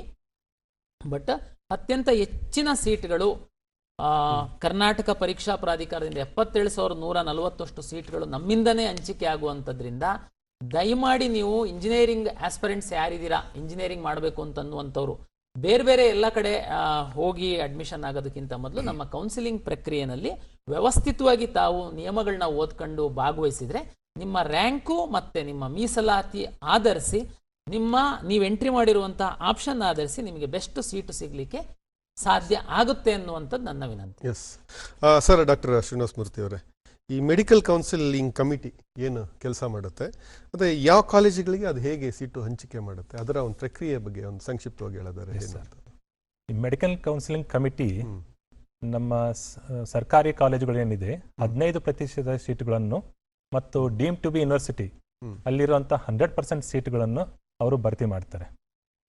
ಸೊ ಅವ್ರ ಕಡೆಯಿಂದ ಏನು ಮೊದಲ ಸುತ್ತಿನ ಫಸ್ಟ್ ರೌಂಡ್ ಆಫ್ ಕೌನ್ಸಿಲಿಂಗ್ ಆಗುತ್ತೆ, ಅದಾಂತರ first round of counselling Karnataka examination ಅಥಾರಿಟಿಯಿಂದ ಆಗುತ್ತೆ. ಸೊ ವಿದ್ಯಾರ್ಥಿಗಳು ಮೆಡಿಕಲ್ ಕೌನ್ಸಿಲಿಂಗ್ ಕಮಿಟಿಯಲ್ಲಿ ಆಲ್ ಇಂಡಿಯಾ ಕೋಟಾ ಸೀಟುಗಳಿಗೆ ಭಾಗವಹಿಸಬಹುದು. ತದನಂತರ ಅವ್ರ ಇಚ್ಛೆ ಪ್ರಕಾರ ಕರ್ನಾಟಕ ಎಕ್ಸಾಮಿನೇಷನ್ ಅಥಾರಿಟಿಯಿಂದ ಏನು ನಾವು ಕೌನ್ಸಿಲಿಂಗ್ ಮಾಡ್ತೀವಿ ಮೊದಲ ಸುತ್ತು, ಅಲ್ಲಿ ಕೂಡ ಭಾಗವಹಿಸಬಹುದು. ಸೊ ಅವರಿಗೆ ಇಚ್ಛೆ ಬಂದಲ್ಲಿ MCC ವತಿಯಿಂದ ಅಲಾಟ್ ಆದಲ್ಲಿ ಆ ಕಾಲೇಜವರು ತಗೋಬಹುದು, ಅಥವಾ ಕರ್ನಾಟಕ ಎಕ್ಸಾಮಿನೇಷನ್ ಅಥಾರಿಟಿಯಿಂದ ಅಲಾಟ್ ಆಗುವಂಥ ಈ ಕಾಲೇಜ್ ಅವರು ಸೆಲೆಕ್ಟ್ ಮಾಡ್ಬೋದು. ಒಂದು ಸಾರಿ ಅವ್ರು ಯಾವುದಾದ್ರು ಕಾಲೇಜನ್ನ ಸೆಲೆಕ್ಟ್ ಮಾಡಿದ್ರೆ ಅವ್ರು ಅಲ್ಲಿಂದ ಎಕ್ಸಿಟ್ ಆಗಬೇಕಾಗುತ್ತೆ. ಇಲ್ಲಾಂದ್ರೆ ಮುಂದಿನ ಪ್ರಕ್ರಿಯೆಯಲ್ಲಿ ಭಾಗವಹಿಸಬಹುದು. ಸರ್, ಈಗ ಬಂಗಾರಿ ಅವರೇ, ಇಂಜಿನಿಯರಿಂಗ್ ಸೀಟ್ಗಳನ್ನ ಮತ್ತೆ ಯಾರಿಗೆ ಮತ್ತೆ ಹೇಗೆ ಹಂಚಿಕೆ ಮಾಡಲಾಗುತ್ತೆ, ಅದರ ಒಂದು ವಿಧಾನಗಳ ಬಗ್ಗೆ ಏನು ಹೇಳ್ತೀರಾ ಅಂತ? ಸರ್, ಇಂಜಿನಿಯರಿಂಗ್ ಸೀಟ್ಗಳು ಮೊಟ್ಟ ಮೊದಲನೇದಾಗಿ ಅವರಿಗೆ PCM ನಾವು ಆಲ್ರೆಡಿ UGCET ಎಕ್ಸಾಮ್ ಕಂಡಕ್ಟ್ ಮಾಡಿರುತ್ತೆ. PCM ಎಕ್ಸಾಮ್ ಬರೆದು ಅವರು CET ಎಕ್ಸಾಮು ಬರೆದು ಅವರಿಗೆ ಒಂದು ರ್ಯಾಂಕ್ ಕೊಟ್ಟಿರುತ್ತೆ. ಸೊ ಅದರ ಆಧಾರದ ಮೇಲೆ ಅವರಿಗೆ ಇಂಜಿನಿಯರಿಂಗ್ ಸೀಟನ್ನು ಹಂಚಲಾಗುತ್ತೆ. ಎರಡನೇದಾಗಿ ಅದರಲ್ಲಿ ಒಂದು ವಿಶೇಷವಾಗಿ SNQ ಸೂಪರ್ ನ್ಯೂಮರಿ ಕೋಟಾ ಅಂತ ಇದೆ. ಸೂಪರ್ ನ್ಯೂಮರಿ ಕೋಟಾ ಅಂತಂದರೆ ಯಾವುದೇ ಒಂದು ಇದು ಬರೀ ಇಂಜಿನಿಯರಿಂಗ್ಗೆ ಮಾತ್ರ ಅನ್ವಯಿಸುತ್ತದೆ, ಬೇರೆ ಯಾವುದೂ ಕೋರ್ಸ್ಗಳಿಗಿಲ್ಲ. ಸೊ ಅದರಲ್ಲಿ ಯಾವುದೇ ಒಂದು ಕಾಲೇಜು ಅಥವಾ ಕೋರ್ಸಿಗೆ ಅಲಾಟೆಡ್ ಸೀಟ್ಸ್ ಏನಿರುತ್ತೆ, ಅಲೋಕೇಟೆಡ್ ಸೀಟ್ಸು, ಅದರ ಮೇಲೆ 10% ಅಡಿಷ್ನಲ್ ಸೀಟ್ಸ್ ಅಂತ ಗೌರ್ಮೆಂಟು ಫಿಕ್ಸ್ ಮಾಡಿದೆ. ಸೊ ಆ ಸೂಪರ್ ನ್ಯೂಮರಿ ಕೋಟಾನಲ್ಲಿ ಯಾವುದೇ including all categories, caste category, reservation categories ಅಲ್ಲದೆ ಜನರಲ್ ಮೆರಿಟ್ನವರಿಗೂ ಆದಾಯ ಆಧಾರಿತದ ಮೇಲೆ ಯಾರಿಗೆ 8 ಲಕ್ಷ, ಯಾವ ಪೋಷಕರ ಆದಾಯ 8 ಲಕ್ಷಕ್ಕಿಂತ ಕೆಳಗಿದೆನೋ ಅವರಿಗೆ ಇದು ಸೀಟು ಲಭ್ಯ ಇರುತ್ತೆ. ಸರ್, ಈಗ ಶ್ರೀನಾಥ್ ಅವರೇ, ಒಬ್ಬ ವಿದ್ಯಾರ್ಥಿ ಒಂದು ಕೋರ್ಸ್ಗಿಂತ ಹೆಚ್ಚಿನ ಆಪ್ಷನ್ ಎಂಟ್ರಿ ಮಾಡೋದಕ್ಕೆ ಅವಕಾಶ ಇರೋದ್ರಿಂದ ಈ ಬಾರಿ ಪ್ರಮುಖವಾಗಿ ವಿದ್ಯಾರ್ಥಿ ಎಷ್ಟು ಕೋರ್ಸ್ಗಳಿಗೆ ಹಂಚಿಕೆ ಮಾಡೋದಕ್ಕೆ ಈಗ ಮಾಡಿಕೊಡೋದಕ್ಕೆ ಒಂದು ವ್ಯವಸ್ಥೆ ಮಾಡಿದ್ದೀರಿ ಈಗ ಒಂದು ಪ್ರಕ್ರಿಯೆಯ ಮೂಲಕ ಅಂತ? ಮೊಟ್ಟ ಮೊದಲನೇದಾಗಿ ಅಭ್ಯರ್ಥಿಗಳು ಎಷ್ಟು ಡಿಸಿಪ್ಲಿನ್ಗೆ ಎಲಿಜಿಬಿಲಿಟಿ ಇರುತ್ತೆ ಅಂದರೆ ಅರ್ಹತೆ ಪಡೆದಿರ್ತಾರೆ, ಅಷ್ಟು ಡಿಸಿಪ್ಲಿನ್ಗಳು ಕೂಡ ಅವರಿಗೆ ಆಸಕ್ತಿ ಇದ್ದರೆ ಆದ್ಯತೆ ಕ್ರಮಾಂಕದಲ್ಲಿ ಅಷ್ಟು ಆಪ್ಷನ್ಸ್ಗಳನ್ನ ಅವರು ನೀಡಬಹುದಾಗಿದೆ. ಈಗ ಒಬ್ಬ ಅಭ್ಯರ್ಥಿ ಬರೀ ಮೆಡಿಕಲ್ಗೆ ಇಂಟ್ರೆಸ್ಟ್ ಇದೆ ಅಂತಂದರೆ ಅವರು ಮೆಡಿಕಲ್ ಸಂಬಂಧಪಟ್ಟ ಹಾಗೆ ಆಪ್ಷನ್ಸ್ಗಳನ್ನ ದಾಖಲಿಸ್ತಾರೆ. ಇಲ್ಲ ಅವರಿಗೆ ಮೆಡಿಕಲ್ ರ್ಯಾಂಕ್ ಬಂದಿಲ್ಲ, ನನಗೆ ಇಂಜಿನಿಯರಿಂಗ್ ಬಂದಿದೆ, ಅಗ್ರಿಕಲ್ಚರ್ ಬಂದಿದೆ ಅಥವಾ ವೆಟರ್ನರಿ ಬಂದಿದೆ ಅಂತಂದರೆ ಅವರಿಗೆ ಆ ಮೂರರಲ್ಲಿ ಯಾವುದು ಆಸಕ್ತಿ ಇದೆ ಆ ಕೋರ್ಸ್ಗಳನ್ನ ಮೇಲಿನ ಕ್ರಮಾಂಕದಲ್ಲಿ ಅಭ್ಯರ್ಥಿಗಳು ನಮೂದಿಸ್ತಾರೆ. ಈಗಾಗಲೇ 8ನೇ ತಾರೀಕಿಂದ ಆಪ್ಷನ್ ಎಂಟ್ರಿ ಪ್ರಾರಂಭ ಮಾಡಿದ್ದಾರೆ. ಸೊ ಅವರಿಗೆ ಆಸಕ್ತಿ 100ಕ್ಕೆ 100 ಇರತಕ್ಕಂಥ ಅಂದರೆ 100% ಇಂಟ್ರೆಸ್ಟ್ ಏನಿದೆ ಅದು ಮೊಟ್ಟ ಮೊದಲನೇ ಆಪ್ಷನ್ ಆಗುತ್ತೆ. ಅದನಂತರ ಉಳಿದ ಆಪ್ಷನ್ಸ್ಗಳನ್ನ ಅಭ್ಯರ್ಥಿಗಳು ದಾಖಲಿಸ್ತಾ ಹೋಗ್ತಾರೆ. ಸೊ ಈ ರೀತಿ ಅಭ್ಯರ್ಥಿಗಳು ದಾಖಲಿಸಿರ್ತಕ್ಕಂತಹ ಎಲ್ಲ ಆಪ್ಷನ್ಸ್ಗಳನ್ನು ಪರಿಗಣಿಸಿ ಒಟ್ಟಿಗೆ ಒಂದೇ ಸಾರಿ ಸೀಟು ಹಂಚಿಕೆಯನ್ನು ಮಾಡ್ತೇವೆ. ಆ ಸೀಟು ಹಂಚಿಕೆ ಮಾಡಬೇಕಾದ್ರೆ ಆದ್ಯತಾ ಕ್ರಮದಲ್ಲಿ ಸೀಟು ಹಂಚಿಕೆ ಆಗುತ್ತೆ. ಈಗಾಗಲೇ ಹೇಳ್ದಂಗೆ ಮೊದಲನೇದು ಇಂಜಿನಿಯರಿಂಗ್ ಇದ್ದರೆ ಇಂಜಿನಿಯರಿಂಗ್ ಅಲಾಟ್ಮೆಂಟ್ ಮಾಡಲಿಕ್ಕೆ ಅದು ಅವಕಾಶ ಇದೆ, ಅಥವಾ ಮೊದಲನೇದು ಮೆಡಿಕಲ್ ಇದ್ದರೆ ಮೆಡಿಕಲ್ ಅವಕಾಶ ಇರುತ್ತೆ. ಆ ರೀತಿ ಸೊ ಅಭ್ಯರ್ಥಿ ಯಾವ ರೀತಿಯ ಆಪ್ಷನ್ಸ್ಗಳನ್ನ ದಾಖಲಿಸಿರ್ತಾರೆ ಅದೇ ಆಧಾರದ ಮೇಲೆ ಸೀಟು ಹಂಚಿಕೆ ಆಗುತ್ತೆ. ಮೆರಿಟ್ ನೋಡ್ತಾರೆ, ಮೆರಿಟ್ ಆದ ನಂತರ ರೋಸ್ಟರ್ ಸಿಸ್ಟಮ್ ಇರುತ್ತೆ, ಸೀಟ್ ಮ್ಯಾಟ್ರಿಕ್ಸ್ ಇರುತ್ತೆ. So based on the seat matrix issued by the government, ಸರ್ಕಾರದಿಂದ ಏನು ನಮಗೆ ಸೀಟ್ ಮ್ಯಾಟ್ರಿಕ್ಸ್ ಬಂದಿದೆ ಅದನ್ನು ಪರಿಗಣಿಸಿ ಅಭ್ಯರ್ಥಿಗಳು ನೀಡಿರತಕ್ಕಂಥ ಆಪ್ಷನ್ಸ್ ಇಚ್ಛೆ ಆಯ್ಕೆಗಳನ್ನು ನೋಡಿ ಅವರಿಗೆ ರೋಸ್ಟರ್ ಆಧಾರದ ಮೇಲೆ ಸೀಟು ಹಂಚಿಕೆ ಆಗುತ್ತೆ. ತುಂಬ ಜನ ಈ ಕರೆ ಮಾಡಿ ಸಂದೇಹಗಳನ್ನು ಕೇಳಬೇಕು ಅಂತ ಕಾಯ್ತಾ ಇದ್ದಾರೆ. ಈಗ ಮೊದಲನೇ ಕರೆ ಯಾರು ನೋಡೋಣ. ಹಲೋ ಹಲೋ ಹಲೋ, ನಮಸ್ತೆ ಅಮ್ಮ, ಎಲ್ಲಿಂದ ಕರೆ ಮಾಡ್ತಾ ಇದ್ದೀರಾ? ನಿಮ್ಮ ಹೆಸರು ಹೇಳಿ. ನನ್ನ ಹೆಸರು ಸವಿತಾ ಅಂತ ಸರ್. ಸವಿತಾ, ಹೇಳಿ ನಿಮ್ಮ ಪ್ರಶ್ನೆ ಕೇಳಿ. ಪ್ರಶ್ನೆ ಬಂದು ಅಲ್ಲ, ಇವಾಗ ಮಾಕ್ ಅಲಾಟ್ಮೆಂಟ್ ಎಷ್ಟು ದಿನ ಶುರು ಆಗತ್ತೆ ಸರ್? ನಾಳೆಯಿಂದ ಆದ್ರೆ ಮಾಕ್ ಎಷ್ಟು ಸಮಯ ಈಗ ಮಾಕ್ ಅಲಾಟ್ಮೆಂಟ್ ಅಂದ್ರೆ ನಾಳೆ ನಾವು ಸಾಯಂಕಾಲ 6 ಗಂಟೆಗೆ ಆಪ್ಷನ್ ಎಂಟ್ರಿನ ಕ್ಲೋಸ್ ಮಾಡಿ ನಾವು ಆ ಡಾಟಾವನ್ನ ತೆಗೆದುಕೊಂಡು ಮಾಕ್ ಅಲಾಟ್ಮೆಂಟ್ ಪ್ರಕ್ರಿಯೆನ ಶುರು ಮಾಡ್ತೀವಿ. ಕನಿಷ್ಠ ನಮಗೆ ಅವಾಗ್ಲೇನೆ ನಮ್ಮ NIC ಆಫೀಸರ್ ಹೇಳ್ದಂಗೆ 1.5 ಕೋಟಿಯಷ್ಟು ಆಪ್ಷನ್ಸ್ ಇರೋದ್ರಿಂದ ಮತ್ತೆ ಬೇರೆ ಬೇರೆ ಕೋರ್ಸು ಮೀಸಲಾತಿಗೆಲ್ಲ ಸೀಟ್ ಹಂಚಿಕೆ ಮಾಡೋದ್ರಿಂದ ನಮಗೆ ಕನಿಷ್ಠ 40 ರಿಂದ 50 ಗಂಟೆಗಳ ಕಾಲ ಆ ಪ್ರೋಸೆಸ್ಸಿಗೆ ಬೇಕಾಗುತ್ತೆ.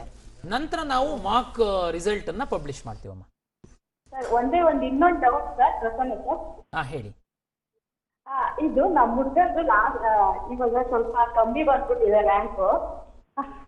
ಅವ್ರು ಲಾಸ್ಟ್ ವರ್ಷದ್ದು ಬಂದು 90,000 ಇರೋ ಕಾಲೇಜಲ್ಲಿ ಈಗಲೂ ಅದೇ ಕಂಟಿನ್ಯೂ ಆಗತ್ತಾ? ಈಗ ಕಳೆದ ವರ್ಷದ್ದು ರ್ಯಾಂಕ್ ನಾವೇನೆ ನಮ್ಮ ವೆಬ್ಸೈಟ್ ಅಲ್ಲಿ ಅಡ್ವೈಸ್ ಮಾಡ್ತಾ ಇದ್ವಿ ತಮ್ಗೆ. ತಾವು ಕಳೆದ ವರ್ಷದ್ದು ರ್ಯಾಂಕ್ ಆಧಾರದ ಮೇಲೆ ಈ ವರ್ಷ ತಾವು ಡಿಸೈಡ್ ಮಾಡ್ಬೋದು ಅಂತ. ಬಟ್ ಅಷ್ಟೇನೆ ನಿಲ್ಲುತ್ತಾ ಅಂತನ್ನುವಂಥದ್ದು ನಾನು ಗ್ಯಾರಂಟಿ ಹೇಳಲ್ಲ, ಬಟ್ ಸ್ವಲ್ಪ ಆಸ್ಪಾಸಲ್ಲಿ ನಿಲ್ಲುತ್ತೆ. ತಮ್ಗೆ ಗೊತ್ತಿರುವಂತೆ ಇಂಜಿನಿಯರಿಂಗಿಗೆ ಬಂದ್ರೆ ಕಳೆದ ವರ್ಷಕ್ಕಿಂತನೂ ಸೀಟ್ಗಳು ಜಾಸ್ತಿ ಆಗಿದೆ. ಕಂಪ್ಯೂಟರ್ ಸೈನ್ಸಿಗೆ ಬಂದ್ರೆ ಸುಮಾರು 4,500 ಸಾವಿರದಷ್ಟು ಸೀಟ್ ಜಾಸ್ತಿ ಆಗಿದೆ. ಹಾಗಾಗಿ ನೀವು ಯಾವ್ದು ಆಪ್ಷನ್ ಎಂಟ್ರಿ ಮಾಡ್ತೀರಾ ಅನ್ನುವಂಥದ್ದು ಇಂಪಾರ್ಟೆಂಟ್ ಆಗುತ್ತೆ. ನಿಮಗೆ ಇನ್ನೂ ತುಂಬಾ ಕ್ಲಾರಿಟಿ ಬರಬೇಕು ಅಂತಂದ್ರೆ ನೀವು ಮಾರ್ಕ್ ರಿಸಲ್ಟ್ ಅನ್ನ ನೋಡಿ, ಅವಾಗ ನಿಮಗೆ ತುಂಬಾ ಕ್ಲಾರಿಟಿ ಬರುತ್ತೆ. ಜೊತೆಗೆ ಮಾರ್ಕ್ ರಿಸಲ್ಟ್ ಆದ ನಂತರ ನೀವು ಅಡಿಷನ್ ಮಾಡ್ಬೋದು, ಡಿಲೀಟ್ ಮಾಡ್ಬೋದು. ಯಾವ್ದಾದ್ರು ಒಂದಷ್ಟು ಕಾಲೇಜು ತುಂಬಾ ಚೆನ್ನಾಗಿರೋದನ್ನ ಬಿಟ್ಬಿಟ್ಟಿದೀನಿ ನಾನು ಆಪ್ಷನ್ ಎಂಟ್ರಿ ಮಾಡ್ಲಿಕ್ಕೆ ಅಂತ ತಮ್ಗೇನಾದ್ರು ಅನ್ಸಿದ್ರೆ ಅದನ್ನ ಸಹ ಎಂಟ್ರಿ ಮಾಡುವಂತದ್ದಕ್ಕೆ ಅವಕಾಶವನ್ನ ಕೊಡ್ತೀವಿ.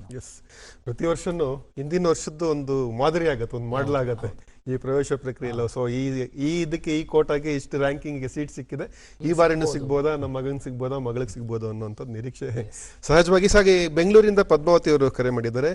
ನಮಸ್ತೆ ಪದ್ಮಾವತಿ ಅವರೇ, ನಿಮ್ಮ ಪ್ರಶ್ನೆ ಕೇಳಿ. ನಮಸ್ತೆ, ಹೇಳಿ ಅಮ್ಮ.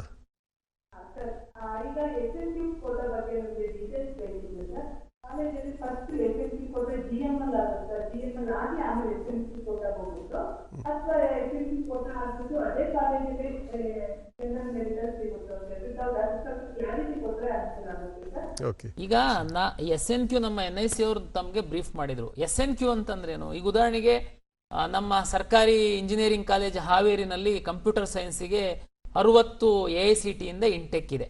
60ಕ್ಕೆ 5% ಸೀಟು SNQ ಕೊಡಬೇಕು ಅಂತೇಳಿ ಓವರ್ ಅಂಡ್ ಅಬೋ ಇಂಟೆಕ್ ಏನಿದೆ ಅದ್ರ ಮೇಲೆ 5% ನಾವು ಈಗಾಗಲೇ ಸೀಟ್ ಮ್ಯಾಟ್ರಿಕ್ಸ್ ಹಾಕಿದ್ವಿ.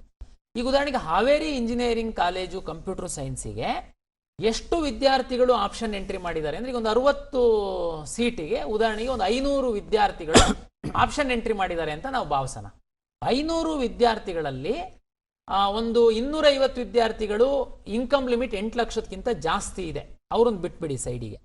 ಈಗ ಯಾರು ಒಂದು 250 ವಿದ್ಯಾರ್ಥಿಗಳು 8 ಲಕ್ಷದಿಂದ ಒಳಗಡೆ ಇನ್ಕಮ್ ಇದೆ, ಅದರಲ್ಲಿ ಒಂದು 3-4 ಸ್ಲ್ಯಾಬ್ ತರಕ್ಕೆ ಅಂದ್ರೆ ಮೊದಲ ಆದ್ಯತೆ ಒಂದು 2.5 ಲಕ್ಷಕ್ಕಿಂತ ಕಡಿಮೆ ಆದಾಯ ಇರುವಂತ ವಿದ್ಯಾರ್ಥಿ, ಜೊತೆಗೆ ಒಂದು ರ್ಯಾಂಕ್ ಸಹ ಇರುತ್ತೆ, ಅವರಿಗೆ ಫಸ್ಟ್.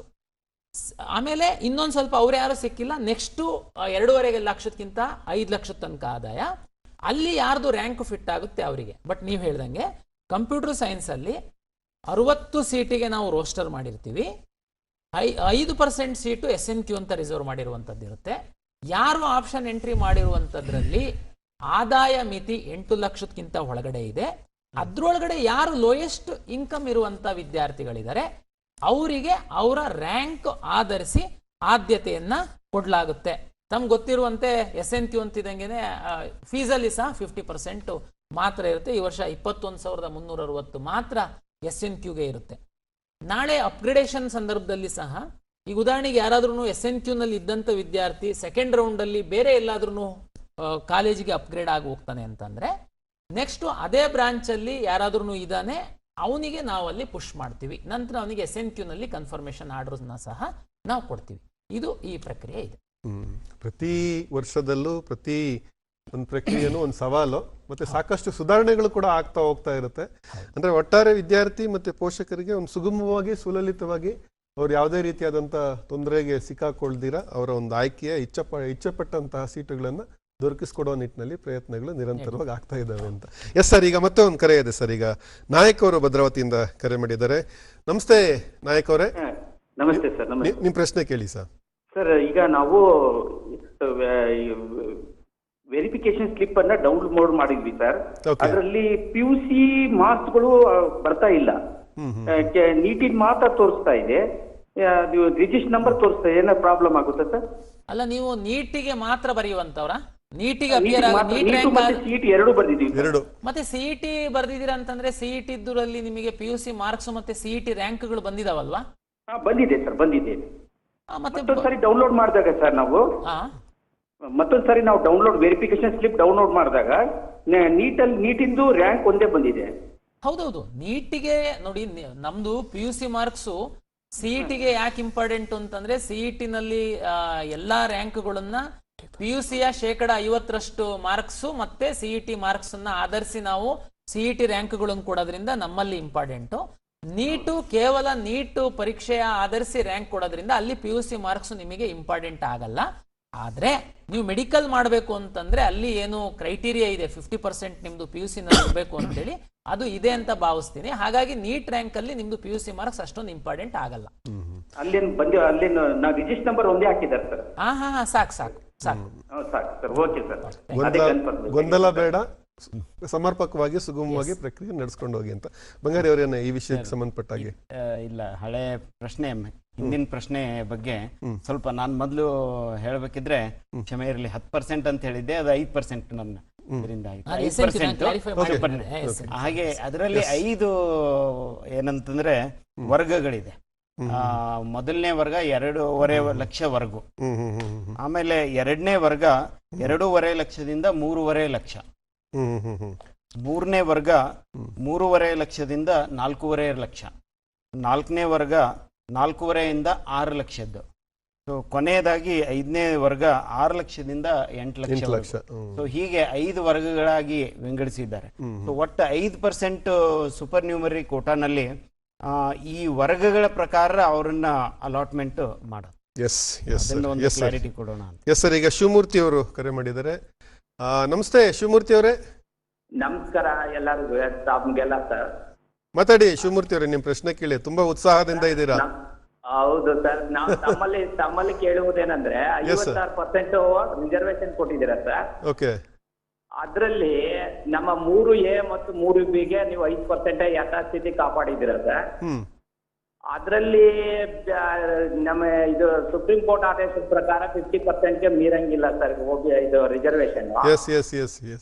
ಈಗ ನಮ್ಮ ಕ್ಯಾಟಗರಿಗೆ ನೀಟಿಂದ 180 ಸೀಟ್ ಸಿಗ್ತಾ ಇಲ್ಲ ಸರ್. ಇದು 3B ಮತ್ತು 3A ಇಬ್ಬರಿಗೂ 180 ಸೀಟ್ಗೆ ನಮ್ಗೆ ಅವಕಾಶ ಸಿಗ್ತಾ ಇಲ್ಲ ಈಗ. ಅದರಿಂದ ನೀವು ಈಗ ಈ ಲೀಸ್ಟ್ ನೀವು ಬಿಟ್ಟಿದಿರಲ್ಲ, ಇವಾಗ ನೋಡಿದ್ವಿ ನಮ್ದು 2B ಕ್ಯಾನ್ಸಲ್ ಆಗಿತ್ತು, ಅದಕ್ಕೆ ಮಾಮೂಲಿ ಆಸಿಟೀಸ್ 4% ಕೊಟ್ಟಿದ್ದೀರಾ. ಓಕೆ, ನಿಮ್ ಪ್ರಶ್ನೆ ಅರ್ಥ ಆಗಿದೆ ಅಂತ ಅನ್ಕೊಂತೀನಿ ಶ್ರೀನಾಥ್ ಅವರೇ. ಅವ್ರ ಪ್ರಶ್ನೆಗೆ ಉತ್ತರ ಕೊಡೋದಾದ್ರೆ, ಯಾಕೆಂದ್ರೆ ಪ್ರಶ್ನೆಗಳ ಸಂಕ್ಷಿಪ್ತವಾಗಿರ್ಲಿ, ತುಂಬಾ ಜನ ಕಾಯ್ತಾ ಇದ್ದಾರೆ, ತುಂಬಾ ಜನರ ಸಂದೇಹನ ನಿವಾರಣೆ ಮಾಡ್ಬೇಕಾಗತ್ತೆ. ಹೇಳಿ ಸರ್, ಸಂಕ್ಷಿಪ್ತವಾಗಿ ಹೇಳ್ತೀರಾ? ಮೊದಲನೇದಾಗಿ ಹೇಳ್ಬೇಕು ಅಂತಂದ್ರೆ, ಪ್ರಾಧಿಕಾರದಿಂದ ಸೀಟ್ ಮ್ಯಾಟ್ರಿಕ್ಸ್ ಅನ್ನ ನಿಗದಿಪಡಿಸೋದಿಲ್ಲ. ಆಯಾ ಇಲಾಖೆಯಿಂದ, ವೈದ್ಯಕೀಯ ಇಲಾಖೆಯಿಂದ, ವೈದ್ಯಕೀಯ ಶಿಕ್ಷಣ ಇಲಾಖೆಯಿಂದ ನಮಗೆ ಮೆಡಿಕಲ್, ಡೆಂಟಲ್ ಬರುತ್ತೆ. ಮತ್ತೆ ಆಯುಷ್ ಇಂದ ಡಿಪಾರ್ಟ್ಮೆಂಟ್ ಇಂದ ಆಯುಷ್ ಸೀಟ್ಗಳು ಬರ್ತದೆ. ಇಂಜಿನಿಯರಿಂಗ್ ಅಂತಂದ್ರೆ ಹೈಯರ್ ಎಜುಕೇಶನ್ ಇಂದ ಬರುತ್ತೆ. ಸೊ ಈ ರೀತಿ ಆಯಾ ಇಲಾಖೆಯಿಂದ ಬರತಕ್ಕಂಥ ಸೀಟ್ ಮ್ಯಾಟ್ರಿಕ್ಸ್ ಅನ್ನ ಅಳವಡಿಸ್ಕೊಂಡು ಮೆರಿಟ್ ಆಧಾರದ ಮೇಲೆ ಸೀಟು ಹಂಚಿಕೆಯನ್ನು ನಾವು ಮಾಡ್ತೇವೆ. ಸೊ ಈ ಕ್ಯಾಟಗರಿಗೆ ಇಷ್ಟು, ಈ ಕ್ಯಾಟಗರಿಗೆ ಇಷ್ಟು ಅನ್ನೋದ್ರ ಬಗ್ಗೆ ನಮಗೆ ನಾವು ಸಿದ್ಧಪಡಿಸೋದಿಲ್ಲ. ಇದು ನಿಮ್ಮ ಎಸ್ ಸರ್. ಈಗ ಚಿಕ್ಕನ್ ಗೌಡ್ರು ಕರೆ ಮಾಡಿದ್ದಾರೆ. ನಮಸ್ತೆ ಗೌಡ್ರೆ. ನಮಸ್ಕಾರ ಸರ್. ನಿಮ್ಮ ಪ್ರಶ್ನೆ ಕೇಳಿ, ನೇರವಾಗಿ ಪ್ರಶ್ನೆಗೆ ಬನ್ನಿ ಸರ್. ಈ ಸಲ ಇದು ಫೀಸ್ ಹೆಚ್ಚಳ ಆಗ್ಬೋದು ಸರ್ ಅಂತ ಕೇಳ್ತೀನಿ. ಮಾತಾಡಿ, ನೇರವಾಗಿ ಪ್ರಶ್ನೆಗೆ ಬನ್ನಿ, ಮಾತಾಡಿ ಸರ್. ವೈದ್ಯಕೀಯ ಶುಲ್ಕ ಹೆಚ್ಚಳ ಆಗ್ಬೋದು ಸರ್. ಶುಲ್ಕ ಹೆಚ್ಚಳ ಮಾಡ್ತಾರ ಏನು ಅನ್ನುವಂತ ಪ್ರಶ್ನೆ ಕೇಳ್ತಾ ಇದ್ದಾರೆ ಸರ್. ಏನ್ ಹೇಳ್ತೀರಾ ಸರ್? ಸರ್, ವೈದ್ಯಕೀಯ ಕಾಲೇಜುಗಳಲ್ಲಿ ಸರ್ಕಾರಿ ಕೋಟಾ ಸೀಟುಗಳಿಗೆ ಮತ್ತು ಪ್ರೈವೇಟ್ ಕೋಟಾ ಸೀಟುಗಳಿಗೆ ಯಾವುದೇ ಸೀಟಲ್ಲಿ ಹೆಚ್ಚಳವಿಲ್ಲ. ಕಳೆದ ಸಾಲಿನಲ್ಲಿ ಏನು ಶುಲ್ಕವನ್ನು ನಿಗದಿ ಮಾಡಲಾಗಿತ್ತು ಅದೇ ಶುಲ್ಕವನ್ನು ಈ ಸಾಲಿಯೂ ಕೂಡ ಮುಂದುವರಿಸಲಾಗಿದೆ. ಸೊ ಹಾಗಾಗಿ ಯಾವುದೇ ಹೆಚ್ಚಳವಿಲ್ಲ, ಯಾರಿಗೂ ಆತಂಕ ಬೇಡ ಅಂತ. ಈಗ ಶ್ರೀದೇವಿ ಅವರು ಬೆಂಗಳೂರಿಂದ ಕರೆ ಮಾಡಿದ್ದಾರೆ. ನಮಸ್ತೆ ಶ್ರೀದೇವಿ ಅವರೇ, ನಿಮ್ ಪ್ರಶ್ನೆ ಕೇಳಿ. ನಮಸ್ತೆ ಸರ್. ಮಾತಾಡಿ ಅಮ್ಮ. ಸರ್, ನಮ್ದು ಜನರಲ್ ಕ್ಯಾಟಗರಿಯಲ್ಲಿ ಬರ್ತೀವಿ ನಾವು. ಓಕೆ. ನಮ್ಮ ಮಗಂದು 88,000 ರ್ಯಾಂಕಿಂಗ್ ಅಲ್ಲಿ ಇದ್ದಾನೆ ನೀಟು. ಸಿಇಟಿ ಬಂದು 4,000 ರ್ಯಾಂಕಿಂಗ್ ಅಲ್ಲಿ ಇದ್ದಾನೆ. ನಮ್ಗೆ ನೀಟ್ ಸಿಗತ್ತಾ ಇಲ್ವಾ ಅನ್ನೋ ಒಂದು ಡೌಟ್ ಅಲ್ಲಿ ಇದೀವಿ. ನಾವು ಅರೇಂಜ್ ಮಾಡ್ಬೇಕಾದ್ರೆ ಹೇಗೆ ಅರೇಂಜ್ ಮಾಡ್ಬೇಕು ಕಾಲೇಜು, ನಮಗ್ ಸಿಗತ್ತಾ ಇಲ್ವಾ ಅಂತ. ಈಗ ನಿಮ್ದು ಆಸಕ್ತಿ ನೀಟಲ್ಲಿ 88,000 ಇದೆ, 4,000 ನಲ್ಲಿ ಇಂಜಿನಿಯರಿಂಗ್ ರ್ಯಾಂಕ್ ಇದೆ ಅಂತ. ಈಗ ನೀವು ಲಾಸ್ಟ್ ಕಳೆದ ವರ್ಷದಲ್ಲಿ, ಈಗ ಕಳೆದ ವರ್ಷದ ಏನ್ ಮೆಡಿಕಲ್ ಸೀಟ್ ಇತ್ತು ಆಲ್ಮೋಸ್ಟ್ ಆಲ್ ಸೇಮ್ ಇದೆ. ಇನ್ನೂ ಸ್ವಲ್ಪ ಒಂದು 200 ಸೀಟ್ ಕಡಿಮೆನೆ ಆಗಿದೆ ಅಲ್ವಾ ಸರ್? ಆಲ್ ಇಂಡಿಯಾ ಕೊಟ್ಟದ್ದು ಏನಿವೆ ನಮಗೆ ಬರ್ತಿರ್ಲಿಲ್ಲ. ಓಕೆ, ಕಳೆದ ವರ್ಷ ಏನಿದೆ ಮೇಂಟೈನ್ ಆಗಿದೆ, ಅಷ್ಟೇನೆ ಇದೆ. ನೀವು ನೋಡಿ ಅಮ್ಮ, ನಿಮ್ಗೆ ಸಲಹೆ ಅಂದ್ರೆ ನಾನು ಇಷ್ಟೇನೆ ಸಿಗುತ್ತೆ ಅಂತ ಹೇಳಲ್ಲ, ಬಟ್ ನನ್ನ ಸಲಹೆ ಎಲ್ಲ ಮೆಡಿಕಲ್ ಆಸ್ಪಿರೆಂಟ್ಸ್ಗೆ, ನಿಮಗೆ ಮಾತ್ರ ಅಲ್ಲ. ಕಳೆದ ವರ್ಷದ್ದು ತುಂಬಾ ಈಸಿ ಇತ್ತು, ರ್ಯಾಂಕು ತುಂಬಾ ಮೇಲ್ ನಿಂತಿತ್ತು. ಈ ವರ್ಷ ನೀಟ್ ಪರೀಕ್ಷೆ ಸಹ ಕಷ್ಟ ಇತ್ತು, ಹಾಗಾಗಿ ಸರಿ ರ್ಯಾಂಕ್ ತುಂಬಾ ಕಡಿಮೆಗೆ ಬರ್ಬೋದು. ಈ ತರದೆಲ್ಲ ಚರ್ಚೆಗಳು ಹೊರಗಡೆ ಆಗ್ತಾ ಇದೆ. ಈಗ ನಿಮ್ದು 88,000 ನೀಟ್ ಇದೆ, ತಮ್ಗೆಲ್ಲ ಗೊತ್ತಿದೆ. ಸರ್ಕಾರಿ ಮೆಡಿಕಲ್ ಕಾಲೇಜಲ್ಲಿ ಸರ್ಕಾರಿ ಸೀಟ್ಗಳು ಮಾತ್ರ ಇರುತ್ತೆ. ಪ್ರೈವೇಟ್ ಮೆಡಿಕಲ್ ಕಾಲೇಜ್ಗಳಲ್ಲಿ 40% ಸೀಟ್ಗಳು ಸರ್ಕಾರಿ ಕೋಟದ ಸೀಟ್ಗಳಿರುತ್ತೆ. ಸರ್ಕಾರ ಫೀಸ್ ಫಿಕ್ಸ್ ಮಾಡುತ್ತೆ. ಇಷ್ಟಕ್ಕೆ ಮಾತ್ರ ನಮ್ಮ ಎಲ್ಲ ಮೀಸಲಾತಿ ಮಗದೊಂದೆಲ್ಲ ಆಗುತ್ತೆ. ನೆಕ್ಸ್ಟ್ ಪ್ರೈವೇಟ್ ಕಾಲೇಜ್ಗಳಲ್ಲಿ ಪಿ ಸೀಟ್ ಅಂತ ಏನ್ ಬರುತ್ತೆ, ಅದು 12 ಲಕ್ಷ ಚಿಲ್ಲರೆ ಲಾಸ್ಟ್ ಇಯರ್ ಇತ್ತು. ಈ ವರ್ಷ ಸಹ ಅದೇನೇ ಇರುತ್ತೆ. ಅದಕ್ಕೆ 20% ಸೀಟ್ ಕನ್ನಡಿಗರು ಮಾತ್ರ, ರಿಮೈನಿಂಗ್ 20% 40ಯಲ್ಲಿ ಎಲ್ಲರೂ ಭಾಗವಹಿಸಬಹುದು. ಇನ್ನ ಪ್ರತಿ ಪ್ರೈವೇಟ್ ಕಾಲೇಜಲ್ಲಿ 20% ಅಲ್ಲಿ 15% NRI, 5% ಮ್ಯಾನೇಜ್ಮೆಂಟ್. ಈಗ ನಿಮ್ಮ ಆಯ್ಕೆ ಅಂತಂದ್ರೆ ಸರ್ಕಾರಿ ಸೀಟ್ ಮಾತ್ರ ನಾನು ಆಸ್ಪಿರೆಂಟ್ ಇದ್ದೀನಿ ಅಂದ್ರೆ ಎಲ್ಲ ಸರ್ಕಾರಿ ಕಾಲೇಜ್ಗಳನ್ನ ತಾವು ಟಿಕ್ ಮಾಡಬೇಕು. ಮತ್ತೆ ಪ್ರೈವೇಟ್ ಕಾಲೇಜಲ್ಲಿ ಸರ್ಕಾರಿ ಕೋಟದ ಸೀಟ್ಗಳೇನು 40% ಇದೆ ಅದಕ್ಕೆ ಟಿಕ್ ಮಾಡಬೇಕಾಗುತ್ತೆ.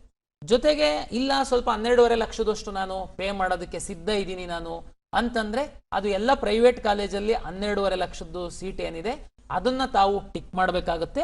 ಟಿಕ್ ಮಾಡುವಂತ ಸಂದರ್ಭದಲ್ಲಿ ಹೇಗೆ ನಾನು ಮಾಡುವಂಥದ್ದು, ಅದು ಸಿಕ್ಬಿಡುತ್ತಾ ಇದು ಸಿಕ್ಬಿಡುತ್ತಾ, ಇದು ಏನು ನೀವು ಚಿಂತೆ ಮಾಡಬೇಡಿ.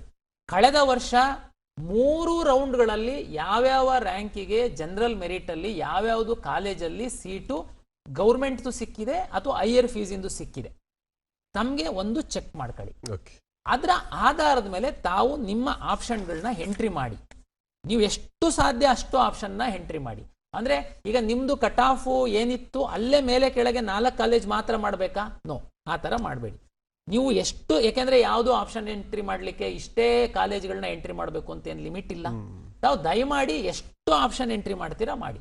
ಎಲ್ಲ ಮಕ್ಕಳಿಗೂ ಗೌರ್ಮೆಂಟ್ ಮೆಡಿಕಲ್ ಕಾಲೇಜ್ಗಳಲ್ಲಿ ಓದಬೇಕು ಅನ್ನುವಂಥ ಆಸೆ ಇರುತ್ತೆ, ಕಡಿಮೆ ಫೀಸ್ ಇರುತ್ತೆ. ಪ್ರೈವೇಟಿಗೆ ಬಂದಾಗ್ಲೂ ಫಸ್ಟ್ ಆದ್ಯತೆ ಗೌರ್ಮೆಂಟ್ ಸೀಟ್ಗಳಿಗೆ ಕೊಡಬೇಕು, ಯಾಕೆಂದ್ರೆ ಫೀಸು ಸುಮಾರು 1,60,000 ಇದೆ ಅನ್ನುವಂಥದ್ದು ಆಸೆ ಇರುತ್ತೆ. ತಾವು ಅದೇ ರೀತಿ ಅರೇಂಜ್ ಮಾಡ್ಕೊಂತ ಬನ್ನಿ. ನಂತರ ತಮಗೆ ಆಸಕ್ತಿ ಇತ್ತು ಅಂತಂದ್ರೆ 12.5 ಲಕ್ಷದ್ದು ಹಾಕ್ಬೋದು. ಅದು ನಿಮ್ಮ ರ್ಯಾಂಕ್ ಕಳೆದ ವರ್ಷದ್ದು ಏನಿದೆ ಅದರ ಆಧಾರದ ಮೇಲೆ ಒಳ್ಳೆ ಕಾಲೇಜುಗಳು ನಿಮ್ಮ ಇಚ್ಛೆ ಅನುಸಾರ ನೀವು ಹಾಕಿ. ಚಿಂತೆ ಮಾಡಬೇಡಿ. ನಾವು ಇನ್ನ 4-5 ದಿನದೊಳಗಡೆ ಮಾಕ್ ರಿಸಲ್ಟ್ ಅನ್ನ ಕೊಡ್ತೀವಿ. ನಿಮಗೆ ಇನ್ನೂ ಹೆಚ್ಚಿನ ಕ್ಲಾರಿಟಿ ಬರುತ್ತೆ. ಮಾಕ್ ರಿಸಲ್ಟ್ ಆದ್ಮೇಲೆ ಸಹ ತಾವು ರೀಅರೇಂಜ್ ಮಾಡುವಂಥದ್ದಕ್ಕೆ ಅವಕಾಶ ಇರುತ್ತೆ.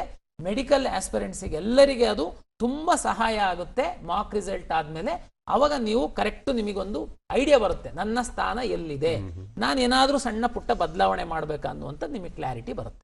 ಇದೆಲ್ಲರಿಗೂ ಬಹಳ ಒಂದು ಕಿವಿ ಮಾತು ಬಹಳ ತುಂಬಾ ಚೆನ್ನಾಗಿ ಹೇಳಿದ್ದೀರಾ ಸರ್. ಇದು ಪ್ರತಿಯೊಬ್ಬರಿಗೂ ಅನ್ವಯಿಸುವಂಥದ್ದು. ಇದನ್ನ ಎಲ್ಲರೂ ಕೂಡ ಪಾಲಿಸಿ ಅಂತಲೂ ಕೂಡ ಹೇಳ್ತಾ, ಈಗ ದಾವಣಗೆರೆಯಿಂದ ನೇತ್ರ ಅವರು ಕರೆ ಮಾಡಿದ್ದಾರೆ. ನಮಸ್ತೆ ನೇತ್ರ ಅವರೇ, ನಿಮ್ಮ ಪ್ರಶ್ನೆ ಕೇಳಿ. ಸರ್ ನಮಸ್ಕಾರ. ಮಾತಾಡಿ ಅಮ್ಮ. ಸರ್ ಈಗ ನಾಳೆ ಆಪ್ಷನ್ ಇದೆ ಲಾಸ್ಟ್ ಡೇಟ್ ಅಂತ ಹೇಳಿದ್ದೀರಾ, ಬಟ್ ಆಯುಷ್ ಇನ್ನೂ ಆಪ್ಷನ್ಸ್ ಯಾವುದೇ ಎನೇಬಲ್ ಮಾಡಿಲ್ಲ. ಮತ್ತೆ ನಾವು 750 ರಿಜಿಸ್ಟ್ರೇಷನ್ ಕಟ್ಟಿ ಆಪ್ಷನ್ ಎಂಟ್ರಿ ಮಾಡ್ಕೋಬೇಕಾ, ಏನು ಹೆಂಗೆ ಮಾಡ್ಕೋಬೇಕು ಸರ್? ಈಗ ನಾನು ಇನ್ನ 3 ಆಯುಷು, ಯೋಗ ಅಂಡ್ ನ್ಯಾಚುರೋಪತಿ ಮತ್ತೆ ಯುನಾನಿ 3 ಸೀಟ್ ಮ್ಯಾಟ್ರಿಕ್ಸ್ ಬಂದಿಲ್ಲ. ನಾನು ನಿಮ್ ಲಾಗಿನ್ ನಲ್ಲಿ ಎನೇಬಲ್ ಮಾಡಿಲ್ಲ. ಒಂದು ಫಸ್ಟ್ ಪ್ರಶ್ನೆ, ನೀವು ಮತ್ತೆ ಆಪ್ಷನ್ ಎಂಟ್ರಿ ಮಾಡೋದಾದ್ರೆ 750 ಕಟ್ಟಬೇಕಾ?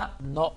ಒಂದು ನಾಳೆ ನೀವು ಸಾಯಂಕಾಲ ಆಪ್ಷನ್ ಎಂಟ್ರಿ ಕ್ಲೋಸ್ ಆಗುತ್ತೆ, ಅದಾದ್ಮೇಲೆ ಮಾರ್ಕ್ ರಿಸಲ್ಟ್ ಬಿಡ್ತೀರಾ ನೀವು, ಆಮೇಲೆ ನಮಗೇನು ಇರಲ್ವಾ? ಅದೂ ಇಲ್ಲ. ನೋಡಿ, ನಾಳೆ ಸಂಜೆ ನನಗೊಂದು ಕಟ್ ಆಫ್ ಡೇಟು, ಅದು ಡೇಟಾ ತಗೊಂಡು ನಾನು ಮಾಕ್ ಅಲಾಟ್ಮೆಂಟ್ ಪ್ರಕ್ರಿಯೆ ಶುರು ಮಾಡ್ತೀನಿ. ಅದು ಒಂದು 2 days 3 days ಅಲ್ಲಿ ನನ್ನ ಮಾಕ್ ರಿಸಲ್ಟ್ ಆಗೋ ಒಳಗಡೆ ಏನಾದರೂ ನನಗೆ ಆಯುಷು ಮತ್ತೆ ಯೋಗ ಅಂಡ್ ನ್ಯಾಚುರೋಪತಿ ಯುನಾನಿ ಬಂತು ಅಂತಂದ್ರೆ ನಿಮ್ ಲಾಗಿನ್ ನಲ್ಲಿ ಅದು ಎನೇಬಲ್ ಮಾಡ್ತೀನಿ. ತಾವು ಅದನ್ನ ಸಹ ಹಾಕ್ಬೋದು. ಆದ್ರೆ ನಾನು ಅದು ಮತ್ತೆ ಈ ಆಯುಷು, ಯೋಗ ಅಂಡ್ ನ್ಯಾಚುರೋಪತಿ, ಯುನಾನಿಗೆ ಮತ್ತೊಂದ್ಸರಿ ನಾನು ಮಾರ್ಕ್ ಮಾಡ್ತೀನಾ? ಇಲ್ಲ. ಯಾಕೆಂದ್ರೆ ನನಗೆ ಟೈಮ್ ಇಲ್ಲ. ಯಾಕೆಂದ್ರೆ MCC ಟೈಮ್ ಟೇಬಲ್ ನಾನು ಫಾಲೋ ಮಾಡಬೇಕಾಗುತ್ತೆ. ಆ ಕಾರಣಕ್ಕೋಸ್ಕರ ನಾನು ಆ ಇಲಾಖೆಗಳಿಗೆ ತುಂಬಾ ರಿಕ್ವೆಸ್ಟ್ ಮಾಡಿದ್ದೀನಿ, ಬಟ್ ಕೊಟ್ಟಿಲ್ಲ. ನಾಳೆ ಬೆಳಿಗ್ಗೆ ಕೊಟ್ರು ನಾನು ತಕ್ಷಣ ಎನೇಬಲ್ ಮಾಡ್ತೀನಿ. ಬೇಕಾದ್ರೆ ನಾಳೆ ಸ್ವಲ್ಪ ನಾನು ಎಕ್ಸ್ಟೆಂಡ್ ಮಾಡ್ಬೋದು. ಇಲ್ಲ ಅಂತಂದ್ರೆ ನಾನು ಅದನ್ನ ನಿಮಗೆ ಮಾಕ್ ಅಲಾಟ್ಮೆಂಟ್ ಆದ್ಮೇಲೆ ಎನೇಬಲ್ ಮಾಡ್ತೀನಿ, ಬಟ್ ಮಾಕ್ ಇರಲ್ಲ. ಬಟ್ ನೀವು ಮತ್ತೆ 750 ರೂಪಾಯಿ ಕಟ್ಟಿ ಅವಕ್ 3 ಆಪ್ಷನ್ ಎಂಟ್ರಿಗೆ ಬರಬೇಕಾ? ಇಲ್ಲ. ನೀವು ಯಾರು 750 ರೂಪಾಯಿ ಕಟ್ಟಿ ನಮ್ಮ ಸಿಸ್ಟಮ್ ಒಳಗಡೆ ಬಂದಿದ್ದೀರಾ, ನಿಮಗೆ ಮತ್ತೆ ಯಾವ್ದು ಈ 3 ಕೋರ್ಸ್ ಬಂತಂದ್ರೆ ಎನೇಬಲ್ ಆಗುತ್ತೆ, ತಾವು ಆಪ್ಷನ್ ಎಂಟ್ರಿ ಮಾಡಬಹುದು. ಯಾವುದೇ ಕ್ಷಣದಲ್ಲೂ ಯಾವುದೇ ಸಮಯದಲ್ಲೂ ಬರ್ಬೋದು. ನಿರೀಕ್ಷೆ ಮಾಡಿ, ನಿರೀಕ್ಷೆ ಮಾಡಿ ಅಂತ ನೀವು ಹೇಳ್ತಾ ಇದ್ದೀರಾ. ಎಸ್ ಸರ್, ಈಗ ದಿವಾಕರ್ ಕರೆ ಮಾಡಿದ್ದಾರೆ. ನಮಸ್ತೆ ದಿವಾಕರ್ ಅವರೇ. ಹಲೋ. ಹಲೋ, ನಮಸ್ತೆ ಸರ್. ದಿವಾಕರ್, ನಿಮ್ ಪ್ರಶ್ನೆ ಕೇಳಿ. ಮಾತಾಡಿ. ನಮಸ್ತೆ ಸರ್. ಮಾತಾಡಿ, ನಿಮ್ ಪ್ರಶ್ನೆಗೆ ಬನ್ನಿ, ನೇರವಾಗಿ ಪ್ರಶ್ನೆಗೆ ಬನ್ನಿ. ನಮ್ಮ ಮಗನಿಗೆ CET ಅಲ್ಲಿ ಎಂಟ್ರಿ ಮಾಡಿದೀವಿ ಸರ್, ಆಪ್ಷನ್ ಎಂಟ್ರಿ ಮಾಡಿದೀವಿ. ಆಪ್ಷನ್ ಎಂಟ್ರಿ ಆದ್ಮೇಲೆ ಸೇವ್ ಮಾಡ್ಲಿಕ್ಕೆ ಯಾವ್ದಾದ್ರು ಆಪ್ಷನ್ ಇದೆ ಸರ್ ಅಲ್ಲಿ? ಸರ್ ಶ್ರೀನಾಥ್ ಅವರು. ಸರ್, ಆಪ್ಷನ್ ಎಂಟ್ರಿ ಪೋರ್ಟಲ್ ಅಲ್ಲಿ ಪ್ರತಿಯೊಂದು ಆಪ್ಷನ್ ಎಂಟ್ರಿ ಮಾಡಿದ ನಂತರ ಅಲ್ಲಿ ಕೆಳಗಡೆ ಬಿಲೋ ಇದರಲ್ಲಿ ಸೇವ್ ಬಟನ್ ಅಂತ ಇದೆ. ಆ ಸೇವ್ ಬಟನ್ ಅನ್ನು ಕ್ಲಿಕ್ ಮಾಡಿದ ತಕ್ಷಣ ಅವರಿಗೆ ನೆಕ್ಸ್ಟ್ ರೈಟ್ ಸೈಡ್ ಸ್ಕ್ರೀನ್ ಅಲ್ಲಿ ಅವ್ರು ಏನ್ ಎಂಟ್ರಿ ಮಾಡಿದ್ದಾರೆ ಅದು ಕಾಣಿಸುತ್ತೆ. ಸೊ ಪ್ರತಿಯೊಂದು ಆಪ್ಷನ್ ಅಥವಾ 5-6 ಆಪ್ಷನ್ ಅಥವಾ ಒಂದು 10 ಆಪ್ಷನ್ ಆದ ತಕ್ಷಣ ಅಭ್ಯರ್ಥಿಯ ಸೇವ್ ಬಟನ್, ಸಬ್ಮಿಟ್ ಬಟನ್ ಅಂತ ಏನಿದೆ ಅದನ್ನು ಕ್ಲಿಕ್ ಮಾಡಬೇಕು. ನಂತರ ಅವರಿಗೆ ಪಕ್ಕದ ಸ್ಕ್ರೀನಲ್ಲಿ, ರೈಟ್ ಸೈಡ್ ಸ್ಕ್ರೀನಲ್ಲಿ ಅವ್ರು ಏನು ಆಪ್ಷನ್ಸ್ ಅನ್ನು ಎಂಟ್ರಿ ಮಾಡಿದ್ದಾರೆ ಅದು ತೋರಿಸುತ್ತೆ. ಅದರಲ್ಲೂ ಕೂಡ ಬದಲಾವಣೆ ಮಾಡ್ಕೋಬೇಕು ಅಂತಂದ್ರೆ ಬದಲಾವಣೆ ಮಾಡಿ ಅಪ್ಡೇಟ್ ಅಂತ ಏನಿದೆ, ಅಪ್ಡೇಟ್ ಅಂತ ಪ್ರೆಸ್ ಮಾಡಿದ್ರೆ ಅವರಿಗೆ ಬದಲಾವಣೆ ಆಗಿರ್ತಕ್ಕಂಥದ್ದು ಕೂಡ ಅಲ್ಲಿ ತೋರಿಸುತ್ತೆ. ಆಮೇಲೆ ಪ್ರಿಂಟ್ಔಟ್ ಕೂಡ ಅಭ್ಯರ್ಥಿಗಳು ತಗೋಬಹುದು. ಎಸ್ ಈಗ ಸಮೀರ್ ಕರೆ ಮಾಡಿದ್ದಾರೆ ವಿಜಯಪುರದಿಂದ. ನಮಸ್ತೆ ಸಮೀರ್ ಅವರೇ. Hello sir. ಮಾತಾಡಿ ಸಮೀರ್, ನಿಮ್ ಪ್ರಶ್ನೆಗೆ ಬನ್ನಿ ನೇರವಾಗಿ. ಸರ್, ನಮ್ದು ನೀಟ್ ರಿಸಲ್ಟ್ ಅಲ್ಲಿ 2 ಕ್ಯಾಟಗರಿ ಇದೆ. ಒಂದು ಆಲ್ ಇಂಡಿಯಾ, ಇನ್ನೊಂದು ಕ್ಯಾಟಗರಿ ರ್ಯಾಂಕ್ ಅಂತ 2 ರಿಸಲ್ಟ್ ಬಿಟ್ಟಿದ್ದಾರೆ.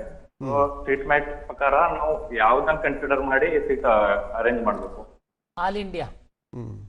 ಹಾ ಸರ್, ಆಲ್ ಇಂಡಿಯಾನ? Yes, all India. ನಾವಿಲ್ಲೆಲ್ಲ ನಮ್ಮ ರೆಫರೆನ್ಸು ಆಲ್ ಇಂಡಿಯಾ ರ್ಯಾಂಕ್.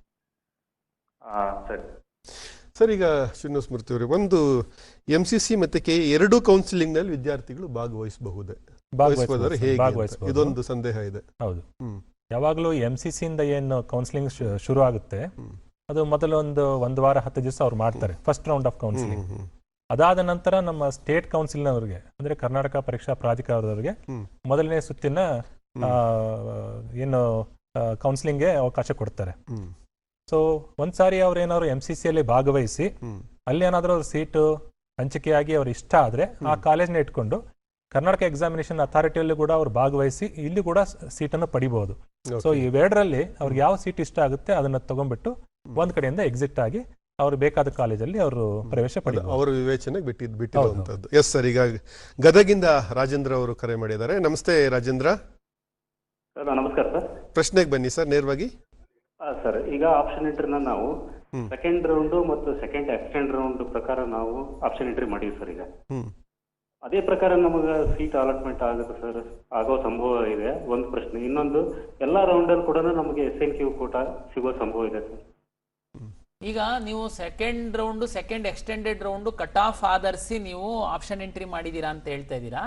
ಅದು ಓಕೆ, ನಿಮಗೊಂದು ಐಡಿಯಾ ಬಂದಿದೆ, ನೀವು ಅಂಥ ಕಾಲೇಜು ಅಂಥ ಕೋರ್ಸನ್ನು ಸೆಲೆಕ್ಟ್ ಮಾಡಿದ್ದೀರಾ, ತೊಂದರೆ ಇಲ್ಲ. ಬಟ್ ಅದು ಸೀಟ್ ಸಿಕ್ಕೇ ಬಿಡುತ್ತಾ ನಮಗೆ, ಅದು ಈಗಲೇ ನಾವು ಹೇಳೋದಕ್ಕಾಗಲ್ಲ. ಯಾಕೆಂತಂದ್ರೆ ಈ ವರ್ಷ ನಿಮ್ಮ ರ್ಯಾಂಕ್ಗಿಂತ ಮೇಲೆ ಎಷ್ಟಿದ್ದಾರೆ, ಕೆಳಗೆ ಎಷ್ಟಿದ್ದಾರೆ ಅನ್ನುವಂಥದ್ದು ನಮಗೆ ಮಾಹಿತಿ ಇರಲ್ಲ. ಒಂದು SNQ ಎಲ್ಲ ರೌಂಡಲ್ಲೂ ಆಗುತ್ತಾ? ಖಂಡಿತ ಆಗುತ್ತೆ. ಹೇಗೆ ಅಂತಂದರೆ ಫಸ್ಟ್ ರೌಂಡಲ್ಲಿ SNQ ಎಲ್ಲ ತುಂಬಿರ್ಬೋದು, ಸೆಕೆಂಡ್ ರೌಂಡಿಗೆ ಸುಮಾರು ಮಕ್ಕಳು ಅಪ್ಗ್ರೇಡೇಷನ್ಗೆ ಹೋಗಿರ್ತಾರೆ. ಅವಾಗ ಯಾರಾದರೂ SNQದವರು ಅಪ್ಗ್ರೇಡ್ ಆಗಿ ಬೇರೆ ಕಡೆ ಹೋತು ಅಂತಂದಾಗ ಅಲ್ಲಿ ಕೆಳಗಡೆ ಇದ್ದವರು ಪುಷ್ ಆಗ್ತಾ ಹೋಗ್ತಾರೆ. ಬಟ್ SNQ ಏನು ಸ್ಯಾಂಕ್ಷನ್ 5% ಇರುತ್ತೆ, ಅದು ಒಟ್ಟು ನಾವು ಎಕ್ಸಾಸ್ಟ್ ಮಾಡ್ತೀವಿ ಎಲ್ಲ ಹಂತದಲ್ಲಿ. ಆ ಮಕ್ಕಳಿಗೆ ಯಾರು ಎಲಿಜಿಬಲ್ ಇದ್ದಾರೆ ಮಕ್ಕಳು, ಅವ್ರ ಇನ್ಕಮ್ ಆಧರಿಸಿ ಬೆನಿಫಿಟ್ ಮಾಡಿಕೊಡ್ತೀವಿ. ಈ ಕರ್ನಾಟಕ ಪರೀಕ್ಷಾ ಪ್ರಾಧಿಕಾರ ಕೈಗೊಂಡಿರುವಂಥ ಒಂದು ತಾಂತ್ರಿಕ ಒಂದು ನೈಪುಣ್ಯತೆ ಮತ್ತು ತಂತ್ರಜ್ಞಾನವನ್ನು ಅತ್ಯಂತ ಸಮರ್ಥವಾಗಿ ಬಳಸ್ಕೊಂಡಿರೋ ನಿಟ್ಟಿನಲ್ಲಿ ಸಾಕಷ್ಟು ಮೆಚ್ಚುಗೆ ಬರ್ತಾ ಇದೆ. ಮಹಾರಾಷ್ಟ್ರದಿಂದಲೂ ಕೂಡ ಇಲ್ಲಿ ಅಧ್ಯಯನ ಮಾಡ್ಕೊಂಡು ಹೋದ್ರು ಅನ್ನುವಂಥದ್ದು ಒಂದು ರೀತಿ ಅಚ್ಚರಿ ಆಯಿತು. ಅಂತ ಏನಪ್ಪ ಇಷ್ಟೊಂದು ಮಹಾಪೂರ ಬರುತ್ತೆ ವಿದ್ಯಾರ್ಥಿ ಸಮುದಾಯದಿಂದ, ಆದರೂ ಕೂಡ ಇದನ್ನು ಹೇಗೆ ನಿರ್ವಹಣೆ ಮಾಡ್ತಾ ಇದ್ದಾರೆ ಅನ್ನುವಂಥದ್ದು ಬಹಳ ಪ್ರಮುಖವಾದಂಥ ಒಂದು ವಿಚಾರ ನಾವು ಕೇಳ್ಪಟ್ಟಿರುವಂಥದ್ದು. ಸರ್, ಈಗ ಮತ್ತು ಒಂದು ಕರೆ ಇದೆ. ಹಲೋ, ನಮಸ್ತೆ ಚೇತನ್ ಅವರೇ, ನಿಮ್ಮ ಪ್ರಶ್ನೆಗೆ ಬನ್ನಿ. ಹಲೋ, ಮಾತಾಡಿ ಅಮ್ಮ, ನಿಮ್ಮ ಪ್ರಶ್ನೆ ಕೇಳಿ. ಸರ್, ಇವಾಗ ನಾನು BPT ಅಂತ ಕೋರ್ಸ್ ಇದೆಲ್ಲ, ಯಾವುದು? BPT ಫಿಸಿಯೋಥೆರಪಿ ಅಂತ. Okay, physiotherapy. ಹಾ ಸರ್, ಅದೇ ಅಡ್ಮಿಷನ್ ಆಗಬೇಕು ಅಂತ ಇದ್ದೀವಿ. ಈಗ ಗೌರ್ಮೆಂಟ್ ಸೀಟಿಗೆ ಎಲಿಜಿಬಿಲಿಟಿ ಏನಿದೆ ಸರ್? ರ್ಯಾಂಕ್ ಬಂದಿದೆಯಲ್ಲ, ರ್ಯಾಂಕ್ ಈಗಾಗಲೇ ನಿಮಗೆ ರ್ಯಾಂಕ್ ಕೊಟ್ಟಿರ್ಬೇಕಲ್ವಾ ನಮ್ಮಿಂದ? ಹಾ ಮ್ಯಾಮ್, ರ್ಯಾಂಕ್ ಇದೆ, ಬಟ್ ಯಾವ ರೀತಿ ಸರ್ ನಮ್ಗೆ ಈಗ ಗೌರ್ಮೆಂಟ್ ಸಿಗ್ಬೇಕು ಅಂದ್ರೆ ಯಾವ ತರ ಇರುತ್ತೆ? ಅಲ್ಲ, ಅದು ಕೂಡ ಆಪ್ಷನ್ ಬೇಸ್ಡ್ ಅಲಾಟ್ಮೆಂಟೇ ಇದೆ.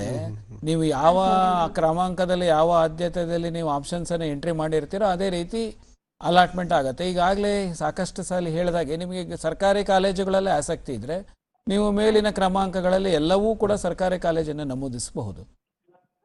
ನಿಮ್ಮ ಮೆರಿಟ್ ಮತ್ತೆ ನಿಮ್ಮ ಹೇಳಿ, ಸೆಕೆಂಡ್ PUC ಬೋರ್ಡ್ ಮಾರ್ಕ್ಸ್ ಇಲ್ಲ ಅಂತ ಹೇಳಿದ್ದಾರೆ.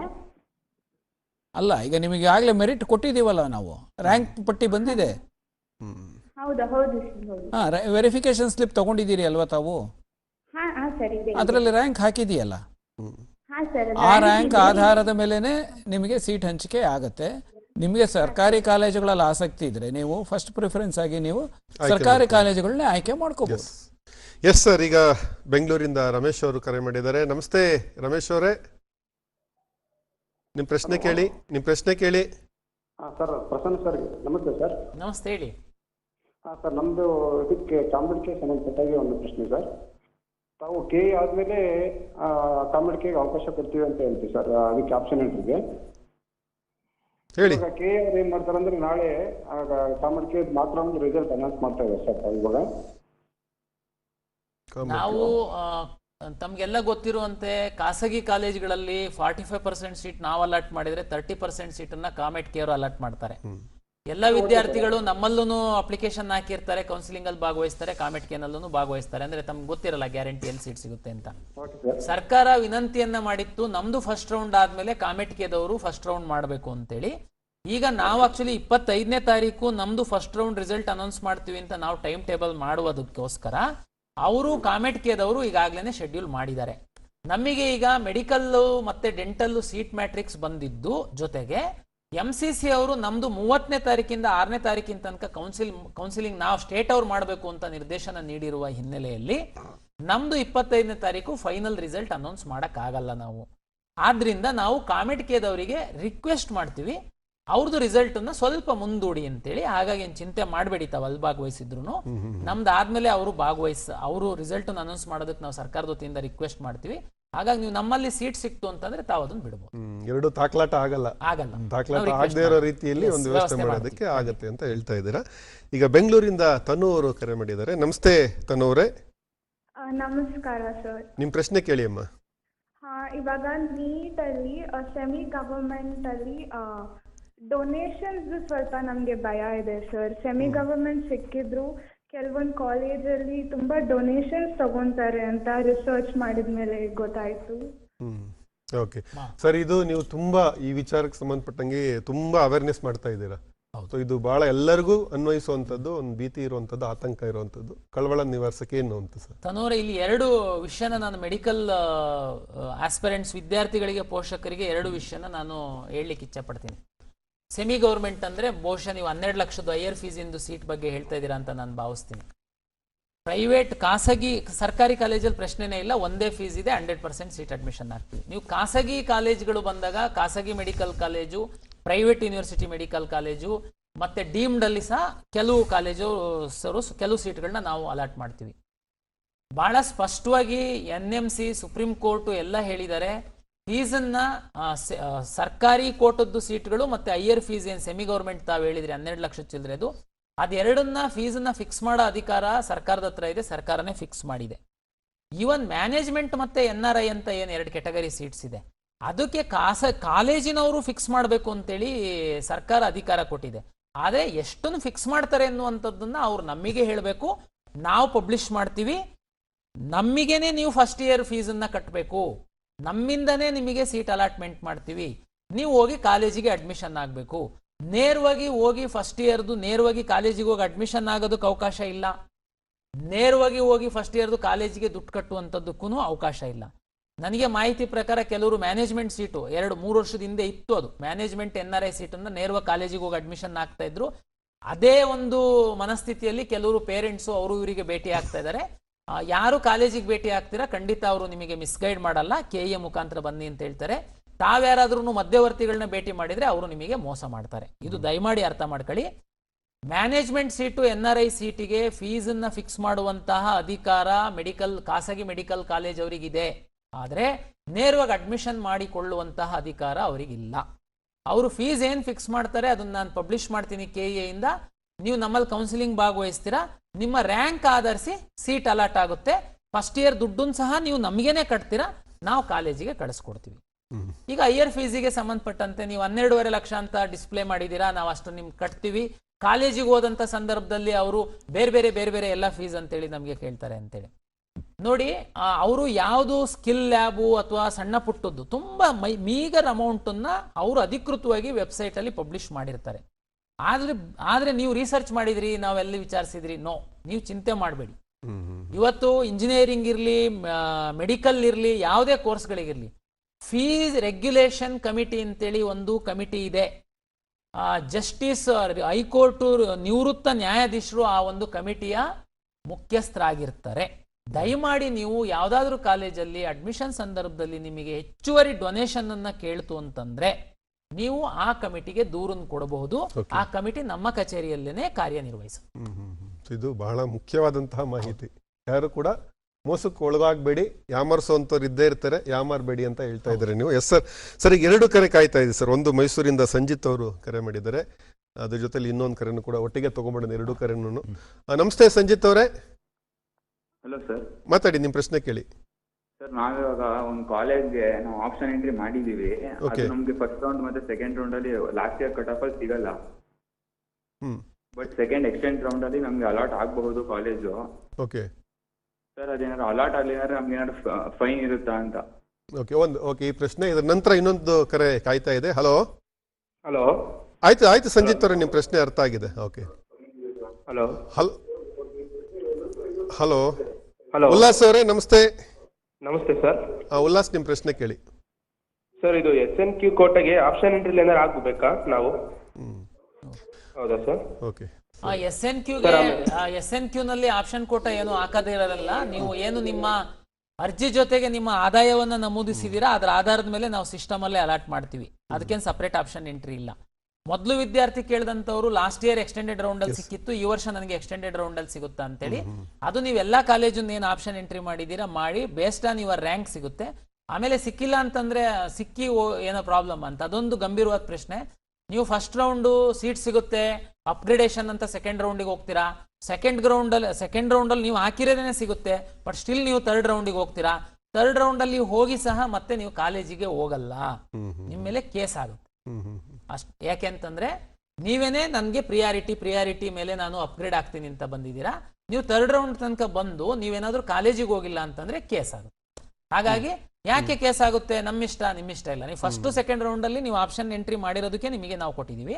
ಥರ್ಡ್ ರೌಂಡ್ ಅಲ್ಲಿ ನಿಮಗೆ ಇಷ್ಟ ಇಲ್ಲ ಅಂದ್ರೆ ಸೆಕೆಂಡ್ ರೌಂಡ್ ಅಲ್ಲಿ ಕ್ವಿಟ್ ಆಗ್ಬೇಕಾಗಿತ್ತು. ನಾವು ಕ್ಲಿಯರ್ ಆಗಿ ಹೇಳಿದೀವಿ, ನೀವು ಥರ್ಡ್ ರೌಂಡಿಗೆ ಬಂದಾಗ ಸಿಕ್ಕಿದ್ರೆ ನೀವು ಅಡ್ಮಿಷನ್ ಆಗ್ಲೇಬೇಕಂತ. ಯಾಕೆ ಇದು ನಿಮಗೆ ಇಂಪಾರ್ಟೆಂಟ್, ನಮಗೆ ಇಂಪಾರ್ಟೆಂಟ್ ಅಂತಂದ್ರೆ, ನಮ್ಮ ಖಾಸಗಿ ಕಾಲೇಜುಗಳ ಜೊತೆ ಒಪ್ಪಂದದಂತೆ ವಿಶೇಷವಾಗಿ ಇಂಜಿನಿಯರಿಂಗ್ ಕಾಲೇಜು ಮತ್ತೆ ನರ್ಸಿಂಗ್ ಇಂದು ನೀವು ಕೊನೆ ರೌಂಡ್ ಅಲ್ಲಿ ಏನಾದ್ರೂ ಅಡ್ಮಿಷನ್ ಆಗದೆ ಸೀಟ್ ಉಳಿತು ಅಂತಂದ್ರೆ ಅದು ಕಾಲೇಜಿನ ಪಾಲಾಗುತ್ತೆ. ಅಂದ್ರೆ ನಿಮ್ಮ ಜಾಗದಲ್ಲಿ ಯಾರೋ ಇನ್ನೊಂದು ಮೆರಿಟೋರಿಯಸ್ ಅಥವಾ ಬಡ ವಿದ್ಯಾರ್ಥಿಗೆ ನೀವು ಅನ್ಯಾಯ ಮಾಡಿದೀರಾ ಅಂತೇಳಿ ನಿಮ್ಮ ಮೇಲೆ ಫೈನ್ ಆಗುತ್ತೆ, ಕೇಸ್ ಆಗುತ್ತೆ. ಓಕೆ ಸರ್, ಮತ್ತೊಂದು ಕರೆ ಇದೆ. ಧರ್ಮೇಶ್ ಅವರು ನಮ್ಮ ಜೊತೆ ಇದ್ದಾರೆ. ನಮಸ್ತೆ ಧರ್ಮೇಶ್, ನಿಮ್ಮ ಪ್ರಶ್ನೆ ಕೇಳಿ. ಸರ್, ನಮ್ಗೆ ಈಗ ನೀಟ್ ನಲ್ಲಿ ಅಪ್ಲೈ ಮಾಡ್ಲಿಕ್ಕೆ ಆಲ್ ಇಂಡಿಯಾ ಕೋರ್ಟ್ ರ್ಯಾಂಕ್ ಮಾತ್ರ ಇದು ಮಾಡಿದ್ದಾರೆ, ಕೆಟಗರಿ ರ್ಯಾಂಕ್ ಇದು ಮಾಡಿಲ್ಲ ಸರ್. ಕೆಟಗರಿ ರ್ಯಾಂಕು ಆಲ್ ಇಂಡಿಯಾದಲ್ಲಿ ಬೇರೆ ಇರುತ್ತೆ, ನಮ್ಮ ಸ್ಟೇಟ್ ಅಲ್ಲಿ ಬೇರೆ ಇರುತ್ತೆ. ಹಾಗಾಗಿ ಆಲ್ ಇಂಡಿಯಾ ರ್ಯಾಂಕೇನೆ ನಾವು ಕನ್ಸಿಡರ್ ಮಾಡುವಂತದ್ದು. ಬಟ್ ನಿಮ್ಮ ಅರ್ಜಿನಲ್ಲಿ ಯಾವ ಮೀಸಲಾತಿ ಇದೆ ಆ ಮೀಸಲಾತಿ ಆಧರಿಸಿ ನಿಮಗೆ ಸೀಟ್ ಹಂಚಿಕೆ ಮಾಡ್ತೀವಿ, ನೀವೇನ್ ಚಿಂತೆ ಮಾಡಬೇಡಿ. ಉಡುಪಿಯಿಂದ ಮತ್ತೊಂದು ಕರೆ ಇದೆ. ನಮಸ್ತೆ. ಹಲೋ ಹಲೋ ಸರ್, ನಮಸ್ತೆ. ನಮಸ್ತೆ ಸರ್, ನಿಮ್ಮ ಪ್ರಶ್ನೆ ಕೇಳಿ ಸರ್. ಸರ್, ನನ್ನ ಮಗಳದ್ದು 44,000 ರ್ಯಾಂಕಿಂಗ್ ಇದೆ ಸರ್. ಓಕೆ. SNQ ಕೋಟಾ ಇದೆ, ಮತ್ತೆ ನಾವು SC ಕ್ಯಾಟಗರಿ ಬರ್ತದೆ ಸರ್. ಓಕೆ. ಬಟ್ ಅದರಲ್ಲಿ 1,21,000 ಫೀಸ್ ಅಂತ ಬಂದಿದೆ ಸರ್. ಅದು ಅದೇ ಉಳಿತದ ಅಥವಾ ಇನ್ನು ಏನಾದ್ರು ಕಡಿಮೆ ಆಗೋ ಸಾಧ್ಯತೆಗಳುಂಟಾ? ಹಾಗೆ ಯಾವ್ದು ಇಂಜಿನಿಯರಿಂಗ್?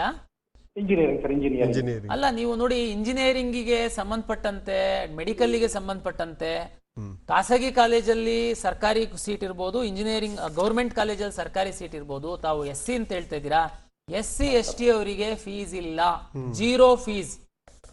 ಬಟ್ ಅಲ್ಲಿ ಸರ್ ಇದ್ರಲ್ಲಿ 1,21,000 ಅಂತ ನಮಗೆ ಡೌನ್ಲೋಡ್ ಮಾಡಿದ್ರೆ SC ST ಅವರಿಗೆ ಅಂತ ಫಿಕ್ಸ್ ಮಾಡಿರೋದಲ್ಲ. ಅದು ಆ ಕಾಲೇಜಿಗೆ ಸರ್ಕಾರ ನಿಗದಿಪಡಿಸಿರುವಂತ ಫೀಸು. ನಿಮ್ಮ ಒಂದು ಕ್ಯಾಶ್ ಸರ್ಟಿಫಿಕೇಟ್ ಮತ್ತೆ ನಿಮ್ದು 10 ಲಕ್ಷದ ತನಕ ಆದಾಯ ಇರುವಂತದ್ದನ್ನ ಕನ್ಫರ್ಮೇಶನ್ ಮಾಡ್ಕೊಂಡು ನಾವು ನಿಮಗೆ 0 ಫೀಸ್ ಇರುತ್ತೆ. ಸೋಷಿಯಲ್ ವೆಲ್ಫೇರ್ ಡಿಪಾರ್ಟ್ಮೆಂಟ್ ಇಂದ ನಿಮಗೆ ಹಣ ಬಂದ ಮೇಲೆ ನೀವು ಕಾಲೇಜಿಗೆ ಕಟ್ಟಬೇಕು, ಚಿಂತೆ ಮಾಡಬೇಡಿ. Yes sir. ಗೋಕರ್ಣದಿಂದ ಮತ್ತೊಂದು ಕರೆ ಇದೆ. ಹಲೋ, ನಮಸ್ತೆ ಆಕಾಶ್. ನಮಸ್ತೆ, ನಿಮ್ ಪ್ರಶ್ನೆ ಕೇಳಿ. ಹಲೋ ಸರ್, ನಮಸ್ತೆ ಸರ್. ನಮಸ್ತೆ, ನಿಮ್ ಪ್ರಶ್ನೆ ಕೇಳಿ. ಸರ್, ಏನಿಲ್ಲ, ಈಗ ನಾನು ಫಸ್ಟ್ ರೌಂಡ್ ಅಲ್ಲಿ ಮೆಡಿಕಲ್ ಎಲ್ಲಾ ಕಾಲೇಜ್ ಅಲಾಟ್ ಮಾಡಿದ್ದೀನಿ, ಅದ್ರ ಜೊತೆ ಇಂಜಿನಿಯರಿಂಗ್ ಸಹ ಅಲಾಟ್ ಮಾಡಿದ್ದೀನಿ. ಹೇಳಿ. ಈಗ ನಾನು ಫಸ್ಟ್ ರೌಂಡ್ ಅಲ್ಲಿ ನನಗೆ ಯಾವ್ದಾದ್ರು ಇಂಜಿನಿಯರಿಂಗ್ ಕಾಲೇಜ್ ಸಿಕ್ಕಿ ಸೆಕೆಂಡ್ ರೌಂಡ್ ನಾನು ಮೆಡಿಕಲ್ ಸಿಕ್ಕಿದ್ರೆ 2 ಚಾನ್ಸ್ ಇರತ್ತಾ? ನೋಡಿ, ಒಬ್ರಿಗೆ ಒಂದೇ ಸೀಟ್ ನಾವು ಅಲಾಟ್ ಮಾಡ್ತೀವಿ. ಈಗ ಉದಾಹರಣೆಗೆ ಫಸ್ಟ್ ರೌಂಡ್ ಅಲ್ಲಿ ನೀವು ಎಷ್ಟು ಆಪ್ಷನ್ ಎಂಟ್ರಿ ಮಾಡಿದ್ರು ನಿಮಗೆ ಬೆಸ್ಟ್ ಅನ್ಸಿರುವಂತದ್ದು ನಿಮ್ಮ ರ್ಯಾಂಕ್ ಆಧಾರ್ಸ್ ಒಂದೇ ಸೀಟನ್ನು ಅಲಾಟ್ ಮಾಡ್ತೀವಿ. ಹಾಗಾಗಿ ನಿಮಗೆ ಆ ಚಿಂತೆನೇ ಇಲ್ಲ. ಸೆಕೆಂಡ್ ರೌಂಡ್, ಫಸ್ಟ್ ಅಲ್ಲಿ ಮೆಡಿಕಲ್ ಸಿಕ್ಕಿದೆ, ಸೆಕೆಂಡ್ ಅಲ್ಲಿ ನನಗೆ ಇಂಜಿನಿಯರಿಂಗ್ ಸಿಗುತ್ತೆ, ಇಲ್ಲ ಫಸ್ಟ್ ಅಲ್ಲಿ ಇಂಜಿನಿಯರಿಂಗ್ ಸಿಕ್ಕಿದೆ, ಸೆಕೆಂಡ್ ಅಲ್ಲಿ ಮೆಡಿಕಲ್ ಸಿಗುತ್ತೆ. ಅದಕ್ಕೇನೆ ನಾವು ಫಸ್ಟ್ ರೌಂಡ್ ರಿಸಲ್ಟ್ ಅನೌನ್ಸ್ ಆದ್ಮೇಲೆ ನೀವೇನ್ ಮಾಡಬೇಕು ಅಂತ ಹೇಳ್ತೀವಿ. ನೀವು ಇಷ್ಟ ಇದ್ರೆ ಹೋಗಿ ಅಡ್ಮಿಷನ್ ಆಗ್ಬೋದು, ಇಲ್ಲ ಅಂತಂದ್ರೆ ಮತ್ತೆ ಅಪ್ಗ್ರೇಡೇಷನ್ಗೋಸ್ಕರ ನೆಕ್ಸ್ಟ್ ರೌಂಡಿಗೆ ವೆಯ್ಟ್ ಮಾಡ್ಬೋದು. ಅದನ್ನೆಲ್ಲ ನಾವು ರಿಸಲ್ಟ್ ಅನೌನ್ಸ್ ಮಾಡ್ತಿದ್ದಂಗೆ ತಮಗೆ ವಿವರವಾಗಿ ತಿಳಿಸ್ಕೊಡ್ತೀವಿ. ಸರ್, ಈಗ ಟೆಕ್ನಾಲಜಿನ ಯಾವ ರೀತಿ ಬಳಸ್ಕೊಳ್ತಾ ಇದೆ ಪರೀಕ್ಷಾ ಪ್ರಾಧಿಕಾರ? ಸಾಕಷ್ಟು ರೀತಿಯಲ್ಲಿ ಸುಧಾರಣೆಗಳಾಗಿದ್ದಾವೆ ಅಂತ, ಪ್ರತಿನಿತ್ಯ ಪ್ರತಿ ಕ್ಷಣನೂ ಕೂಡ ಅವ್ರಿಗೆ ಮಾಹಿತಿ ಕೊಡುವಂಥ ಒಂದು ವ್ಯವಸ್ಥೆ ಆಗ್ತಾ ಇದೆ ಅಂತ. ಅದಕ್ಕೆ ಮುಂಚೆ ಒಂದು ಕರೆ ಇದೆ ಸರ್, ಅದನ್ನು ಕೊನೆಯದಾಗಿ ಪ್ರಶ್ನೆ ತಗೊಂಡ್ಬಿಡೋಣ. ಹಲೋ, ಲಾವಣ್ಯ ಅವರೇ, ನಮಸ್ತೆ, ನಿಮ್ಮ ಪ್ರಶ್ನೆ ಕೇಳಿ. ಹಲೋ ಲಾವಣ್ಯ ಅವರೇ, ನಮಸ್ತೆ, ನಿಮ್ಮ ಪ್ರಶ್ನೆ ಕೇಳಿ. ಸರ್, ನಾವು ನಮ್ಮ ಮಗಳದ್ ಕೇಳಿ ಸರ್, ನೀವೇ ಕೇಳಿ. ಸರ್, ಈಗ ಜನಪದ ನೀತಿ ಇದೆ ಸರ್. ಹಲೋ ಸರ್, ನಮಸ್ತೆ ಸರ್. ಹಲೋ ಸರ್, ಕೇಳ್ತಾ ಇದೆ ಮಾತಾಡಿ, ಪ್ರಶ್ನೆಗೆ ಬನ್ನಿ ಸರ್. ಈಗ ನಿಮ್ಮ ಟಿವಿ ವಾಲ್ಯೂಮ್ ಕೊಟ್ಟಿದ್ದೀರಾ ನೀವು, ಅದಕ್ಕೆ ನಿಮ್ಗೆ ಎಕ್ಕೋ ಬರ್ತಾ ಇದೆ, ಪ್ರತಿಧ್ವನಿ ಬರ್ತಾ ಇದೆ. ದಯವಿಟ್ಟು ಯಾರು ಟಿವಿ ಆನ್ ಮಾಡ್ಕೊಂಡು ಮಾತಾಡ್ಬಿಡಿ. ಕೇಳಿ ಸರ್, ಬನ್ನಿ, ಪ್ರಶ್ನೆಗೆ ಬನ್ನಿ ನೇರವಾಗಿ. ಕೆನೆಪದ ನೀತಿ ಇದೆ ಸರ್ ಸರ್ಕಾರದಲ್ಲಿ ಸರ್. ಏನೋಪಯ್ಯ. ಹಲೋ ಸರ್, ಕ್ರಿಮಿಲೇಯರ್ ಕೆನೆಪದರ ನೀತಿ ಬಗ್ಗೆ ಕೇಳ್ತಾ ಇದ್ದೀರಲ್ವಾ? ಓಕೆ, ಉತ್ತರ ಕೊಡ್ತಾರೆ. ಅಲ್ಲ, ಕೆನೆಪದರ ಅಂತಂದ್ರೆ ನೋಡಿ, ಏನು ಈಗ ನಿಮ್ದು ನಮ್ಮಲ್ಲಿ ಕೆನೆಪದರ ಅಂತಂದ್ರೆ ಈ ಕನ್ನಡ ರೂರಲ್ಗೆ ಸಂಬಂಧಪಟ್ಟಂತೆ, ಈಗ ಉದಾಹರಣೆಗೆ ಯಾರಾದ್ರೂ ಪ್ಯೂರ್ ಜನರಲ್ ಮೆರಿಟ್ ವಿದ್ಯಾರ್ಥಿಗಳು ಇದ್ದು ಅವರು ಗ್ರಾಮೀಣ ಪ್ರದೇಶದಲ್ಲಿ ಓದಿರುವಂತವರು ಗ್ರಾಮೀಣ ಮೀಸಲಾತಿಯನ್ನ ಪಡೆಯುವಂತದ್ದಕ್ಕೆ ಅವಕಾಶ ಇದೆ. ಅವರು ಈ ಏನು ನಾನ್ ಕ್ರಿಮಿಲೇಯರ್ ಸರ್ಟಿಫಿಕೇಟ್ ಅನ್ನ ಸಬ್ಮಿಟ್ ಮಾಡಬೇಕು ಅಂತ ನಾವು ಹೇಳಿದೀವಿ. ಅವರಿಗೆ ಮಾತ್ರ. ಉಳಿದಂತವರಿಗೆ ಕೆನೆಪದರದ ಪ್ರಶ್ನೆನೇ ಇಲ್ಲ. 2A 2B 3A 3B ಇದೆಲ್ಲ ಏನಿದೆ 8 ಲಕ್ಷ ತನಕ ಇನ್ಕಮ್ ಇರುವಂತದ್ದು ತಹಶೀಲ್ದಾರಿಂದ ಪ್ರಮಾಣ ಪತ್ರ ಕೊಟ್ಟಿರ್ತೀರಾ, ಅದು ಒರಿಜಿನಲ್ RD ನಂಬರ್ ಹಾಕಿದ್ರೆ ಈಗಾಗಲೇ ನಿಮ್ಮ ವೆರಿಫಿಕೇಶನ್ ಸ್ಲಿಪ್ ಅಲ್ಲಿ ಅದು ಡಿಸ್ಪ್ಲೇ ಆಗಿದೆ. ಸರ್, ಈಗ ಕೊನೆಯ ಕರೆ, ತುಂಬಾ ಜನ ಕರೆ ಮಾಡ್ತಾನೆ ಇದ್ದಾರೆ, ನಿರಂತರವಾಗಿ ಕರೆ ಬರ್ತಾನೆ ಇದೆ. ಸಾಕಷ್ಟು ಮಾಹಿತಿ ನೀವು ಕೊಡ್ತಾ ಇದ್ರು. ಜನರ, ನಮ್ಮ ಪಾಲಕರ, ವಿದ್ಯಾರ್ಥಿ ಸಮುದಾಯದಲ್ಲಿ ಗೊಂದಲಗಳು ಮತ್ತೆ ಪ್ರಶ್ನೆಗಳು ಉಟ್ಕೊಳ್ಳುವಂತದ್ದು ಸಹಜ. ಈಗ ಬಳ್ಳಾರಿಯಿಂದ ಚಂದ್ರಶೇಖರ್ ಅವರು ನಮ್ಮ ಜೊತೆ ಇದ್ದಾರೆ. ನಮಸ್ತೆ ಚಂದ್ರಶೇಖರ್ ಅವರೇ, ನೇರವಾಗಿ ಪ್ರಶ್ನೆಗೆ ಬನ್ನಿ. ಸರ್ ನಮಸ್ಕಾರ ಸರ್. ಈಗ ಡಿಪ್ಲೊಮಾದ ಮೇಲೆ CET ಬರ್ದವ್ರಿಗೆ ಫಸ್ಟ್ ಮತ್ತು ಸೆಕೆಂಡ್ ಎರಡೇ ರೌಂಡ್ ಇದೆಯಾ ಅಥವಾ ಮೂರನೇ ರೌಂಡ್ ಇದೆಯಾ? ಮೂರನೇ ರೌಂಡ್ಗೂ ಅವಕಾಶ ಇದೆಯಾ? ಈಗ DCET ಲ್ಯಾಟರಲ್ ಎಂಟ್ರಿ ಅವರಿಗೆ ನಾವು ಈಗ ಸದ್ಯಕ್ಕೆ 2 ರೌಂಡು ಹಿಂದೆ ಸಾಕಷ್ಟು ವರ್ಷಗಳಲ್ಲಿ ಮಾಡಿದ್ದಾರೆ. ಆದ್ರೆ ನೀವೇನು ಚಿಂತೆ ಮಾಡಬೇಡಿ, ನಮ್ಮ ಹತ್ರ ಸಾಕಷ್ಟು ಸೀಟು ಉಳಿಯುತ್ತೆ. ಅವಾಗ ಉಳಿದ್ರೆ ಇನ್ನೊಂದು 3ನೇ ರೌಂಡ್ ಮಾಡ್ತೀವಿ. ನಾವೇನು ಟೈಮ್ ಇರೋದ್ರಿಂದ AICT ಪ್ರಕಾರ ಮಾಡ್ತೀವಿ, ಚಿಂತೆ ಮಾಡಬೇಡಿ, ಅವಕಾಶ ಸಿಗುತ್ತೆ. ಎಸ್ ಸರ್, ಈಗ ಕೊನೆಯದಾಗಿ ತಂತ್ರಜ್ಞಾನವನ್ನು ಸಾಕಷ್ಟು ಸಮರ್ಥವಾಗಿ ಈ ಬಾರಿ ಇನ್ನೂ ಹೆಚ್ಚಿನ ರೀತಿಯಲ್ಲಿ ನೈಪುಣ್ಯತೆಯಿಂದ ನೀವು ಬಳಸ್ಕೊಳ್ತಾ ಇದ್ದೀರಂತ, ಹೇಗೆ ಅದನ್ನು? ಆ ತಂತ್ರಜ್ಞಾನವನ್ನ ನಾವು ಬಳಸುವಂತ ತಮ್ಗೆಲ್ಲ ಗೊತ್ತಿದೆ. ಹಿಂದೆ ವಿದ್ಯಾರ್ಥಿಗಳು ಕರ್ನಾಟಕ ಪರೀಕ್ಷಾ ಪ್ರಾಧಿಕಾರಕ್ಕೆ ಬಂದು ಸೀಟನ್ನು ಅಲಾಟ್ಮೆಂಟ್ ಮಾಡ್ಕೊಂಡು ಹೋಗ್ತಾ ಇದ್ರು. ಬಟ್ ಪ್ರತಿ ವರ್ಷ ಬರ್ತಾ ಹೆಚ್ಚಿನ ಸೀಟ್ಗಳು, ಹೆಚ್ಚಿನ ವಿದ್ಯಾರ್ಥಿಗಳಾಗಿರೋದ್ರಿಂದ ನಾವು 100% ತಂತ್ರಾಂಶದ ಮೂಲಕ ನಾವು ಈ ಸೀಟ್ ಅಲಾಟ್ಮೆಂಟ್ ಪ್ರಕ್ರಿಯೆ ಎಲ್ಲ ಮಾಡ್ತಾ ಇದೀವಿ. ಈ ಪಾರದರ್ಶಕತೆಗೆ ಸಂಬಂಧಪಟ್ಟಂತೆ ತಮಗೆಲ್ಲ ಗೊತ್ತಿರುವಂತೆ ನಾವು ವಿದ್ಯಾರ್ಥಿಗಳಿಗೆ ನೇರವಾಗಿ ನಾವು ಮಾಹಿತಿ ಕೊಡಬೇಕು ಪ್ರಾಧಿಕಾರದ ವತಿಯಿಂದ. ಬೇರೆ ಮಧ್ಯವರ್ತಿಗಳು ಅಂದ್ರೆ ಬೇರೆ ಮಾರ್ಗದಿಂದ ಮಾಹಿತಿ ಹೋಗಿ ಅದು ಸರಿಯಾಗಲ್ಲ ಅಂತ ನಾವು KEA ವತಿಯಿಂದನೇ ನಾವು ಯೂಟ್ಯೂಬ್ ಅಲ್ಲಿ ಸಹ ಒಂದು ವಿಕಾಸನ ಅಂತೇಳಿ ಒಂದು ಚಾನಲ್ ಮಾಡಿ ಏನೇನು ನ್ಯೂ ಇನ್ಫಾರ್ಮೇಶನ್ ಇರುತ್ತೆ ವಿದ್ಯಾರ್ಥಿಗಳಿಗೆ ಮುಟ್ಟಿಸ್ಬೇಕು ಅನ್ನುವಂಥದ್ದನ್ನ ನಾವು ಪ್ರಸಾರವನ್ನ ಮಾಡ್ತಾ ಇದೀವಿ. ನಮ್ಮ ಎಕ್ಸ್ ಖಾತೆನಲ್ಲಿ ಪ್ರತಿ ನೋಟಿಫಿಕೇಶನ್ಸ್ ಅನ್ನ ನಾವು ಅಪ್ಡೇಟ್ ಮಾಡ್ತಾ ಇದೀವಿ. ವಾಟ್ಸಪ್ ಏನ್ ತಾವು ಅಪ್ಲಿಕೇಶನ್ ಹಾಕುವಂತ ಸಂದರ್ಭದಲ್ಲಿ ರಿಜಿಸ್ಟ್ರೇಷನ್ ಮಾಡಿದೀರಾ, ಅದಕ್ಕೆ ನಾವು ಹೊಸ ನೋಟಿಫಿಕೇಶನ್ಸ್ ಅನ್ನ ತಮ್ಮ ವಾಟ್ಸಪ್ ಮೂಲಕ ನಾವು ಕಳಿಸ್ತಾ ಇದೀವಿ. ಈ ಹಿಂದೆ ವೆರಿಫಿಕೇಶನ್ ಸ್ಲಿಪ್ ಅಲ್ಲಿ ಲಾಗಿನ್ ಪಾಸ್ವರ್ಡ್ ಸೀಕ್ರೆಟ್ ಕೀ ಅಂತ ಬರ್ತಿತ್ತು. ಅದನ್ನ ತಗೊಂಡೋಗಿ ತಾವು ಸೈಬರ್ ಸೆಂಟರ್ಗಳಿಗೆ ಕೊಟ್ಟು ನೀವು ಮನೆಗೆ ಹೋಗ್ಬಿಡ್ತಿದ್ರಿ. ನಿಮ್ ಪರವಾಗಿ ಅವರೇ ಆಪ್ಷನ್ ಎಂಟ್ರಿ ಮಾಡಿ ಅವರೇ ಕಾಲೇಜಿಗೆ ಅಲಾಟ್ ಮಾಡ್ಕೊಂಡು ಕೊನೆಗೆ ನಿಮ್ಗೆ ಗೊತ್ತಿಲ್ದಿರಂಗೆ ಆ ಕಾಲೇಜಿನ ಸೀಟ್ನು ಬ್ಲಾಕ್ ಮಾಡೋ ಅಂತ ವ್ಯವಸ್ಥೆ ಇತ್ತು. ಅದಕ್ಕೆ ನಾವು 100% OTP ಸಿಸ್ಟಮ್ ಅನ್ನು ತಗೊಂಡು ಬಂದಿದೀವಿ, ಮತ್ತೆ ಫೇಸ್ ರೆಕಗ್ನೈಸೇಷನ್ ತಗೊಂಡು ಬಂದಿದೀವಿ.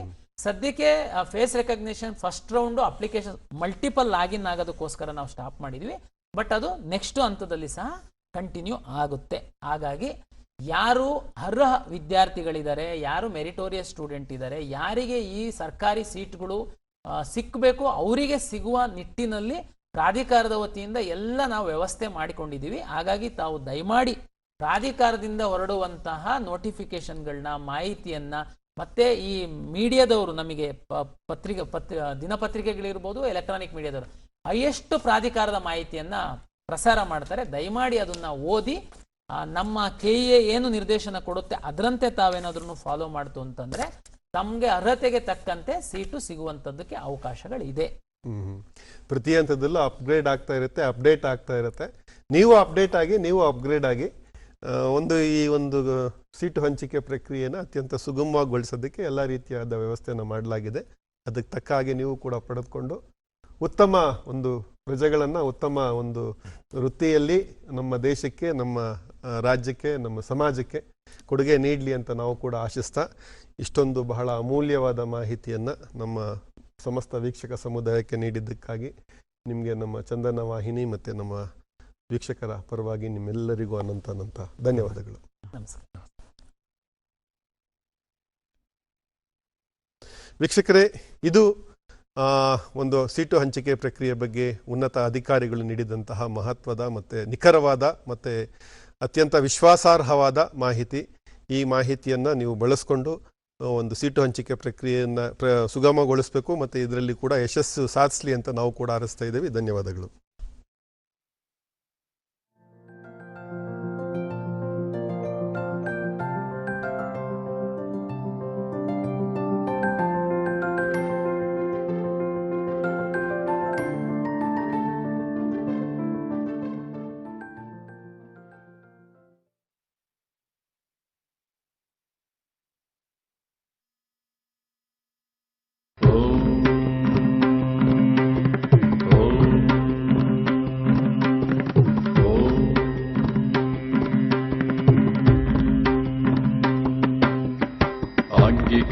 भुवनं यस्य भुवनं यस्य वाचिकं सर्ववाङ्मयं वाचिकं सर्ववाङ्मयम् आहार्यं च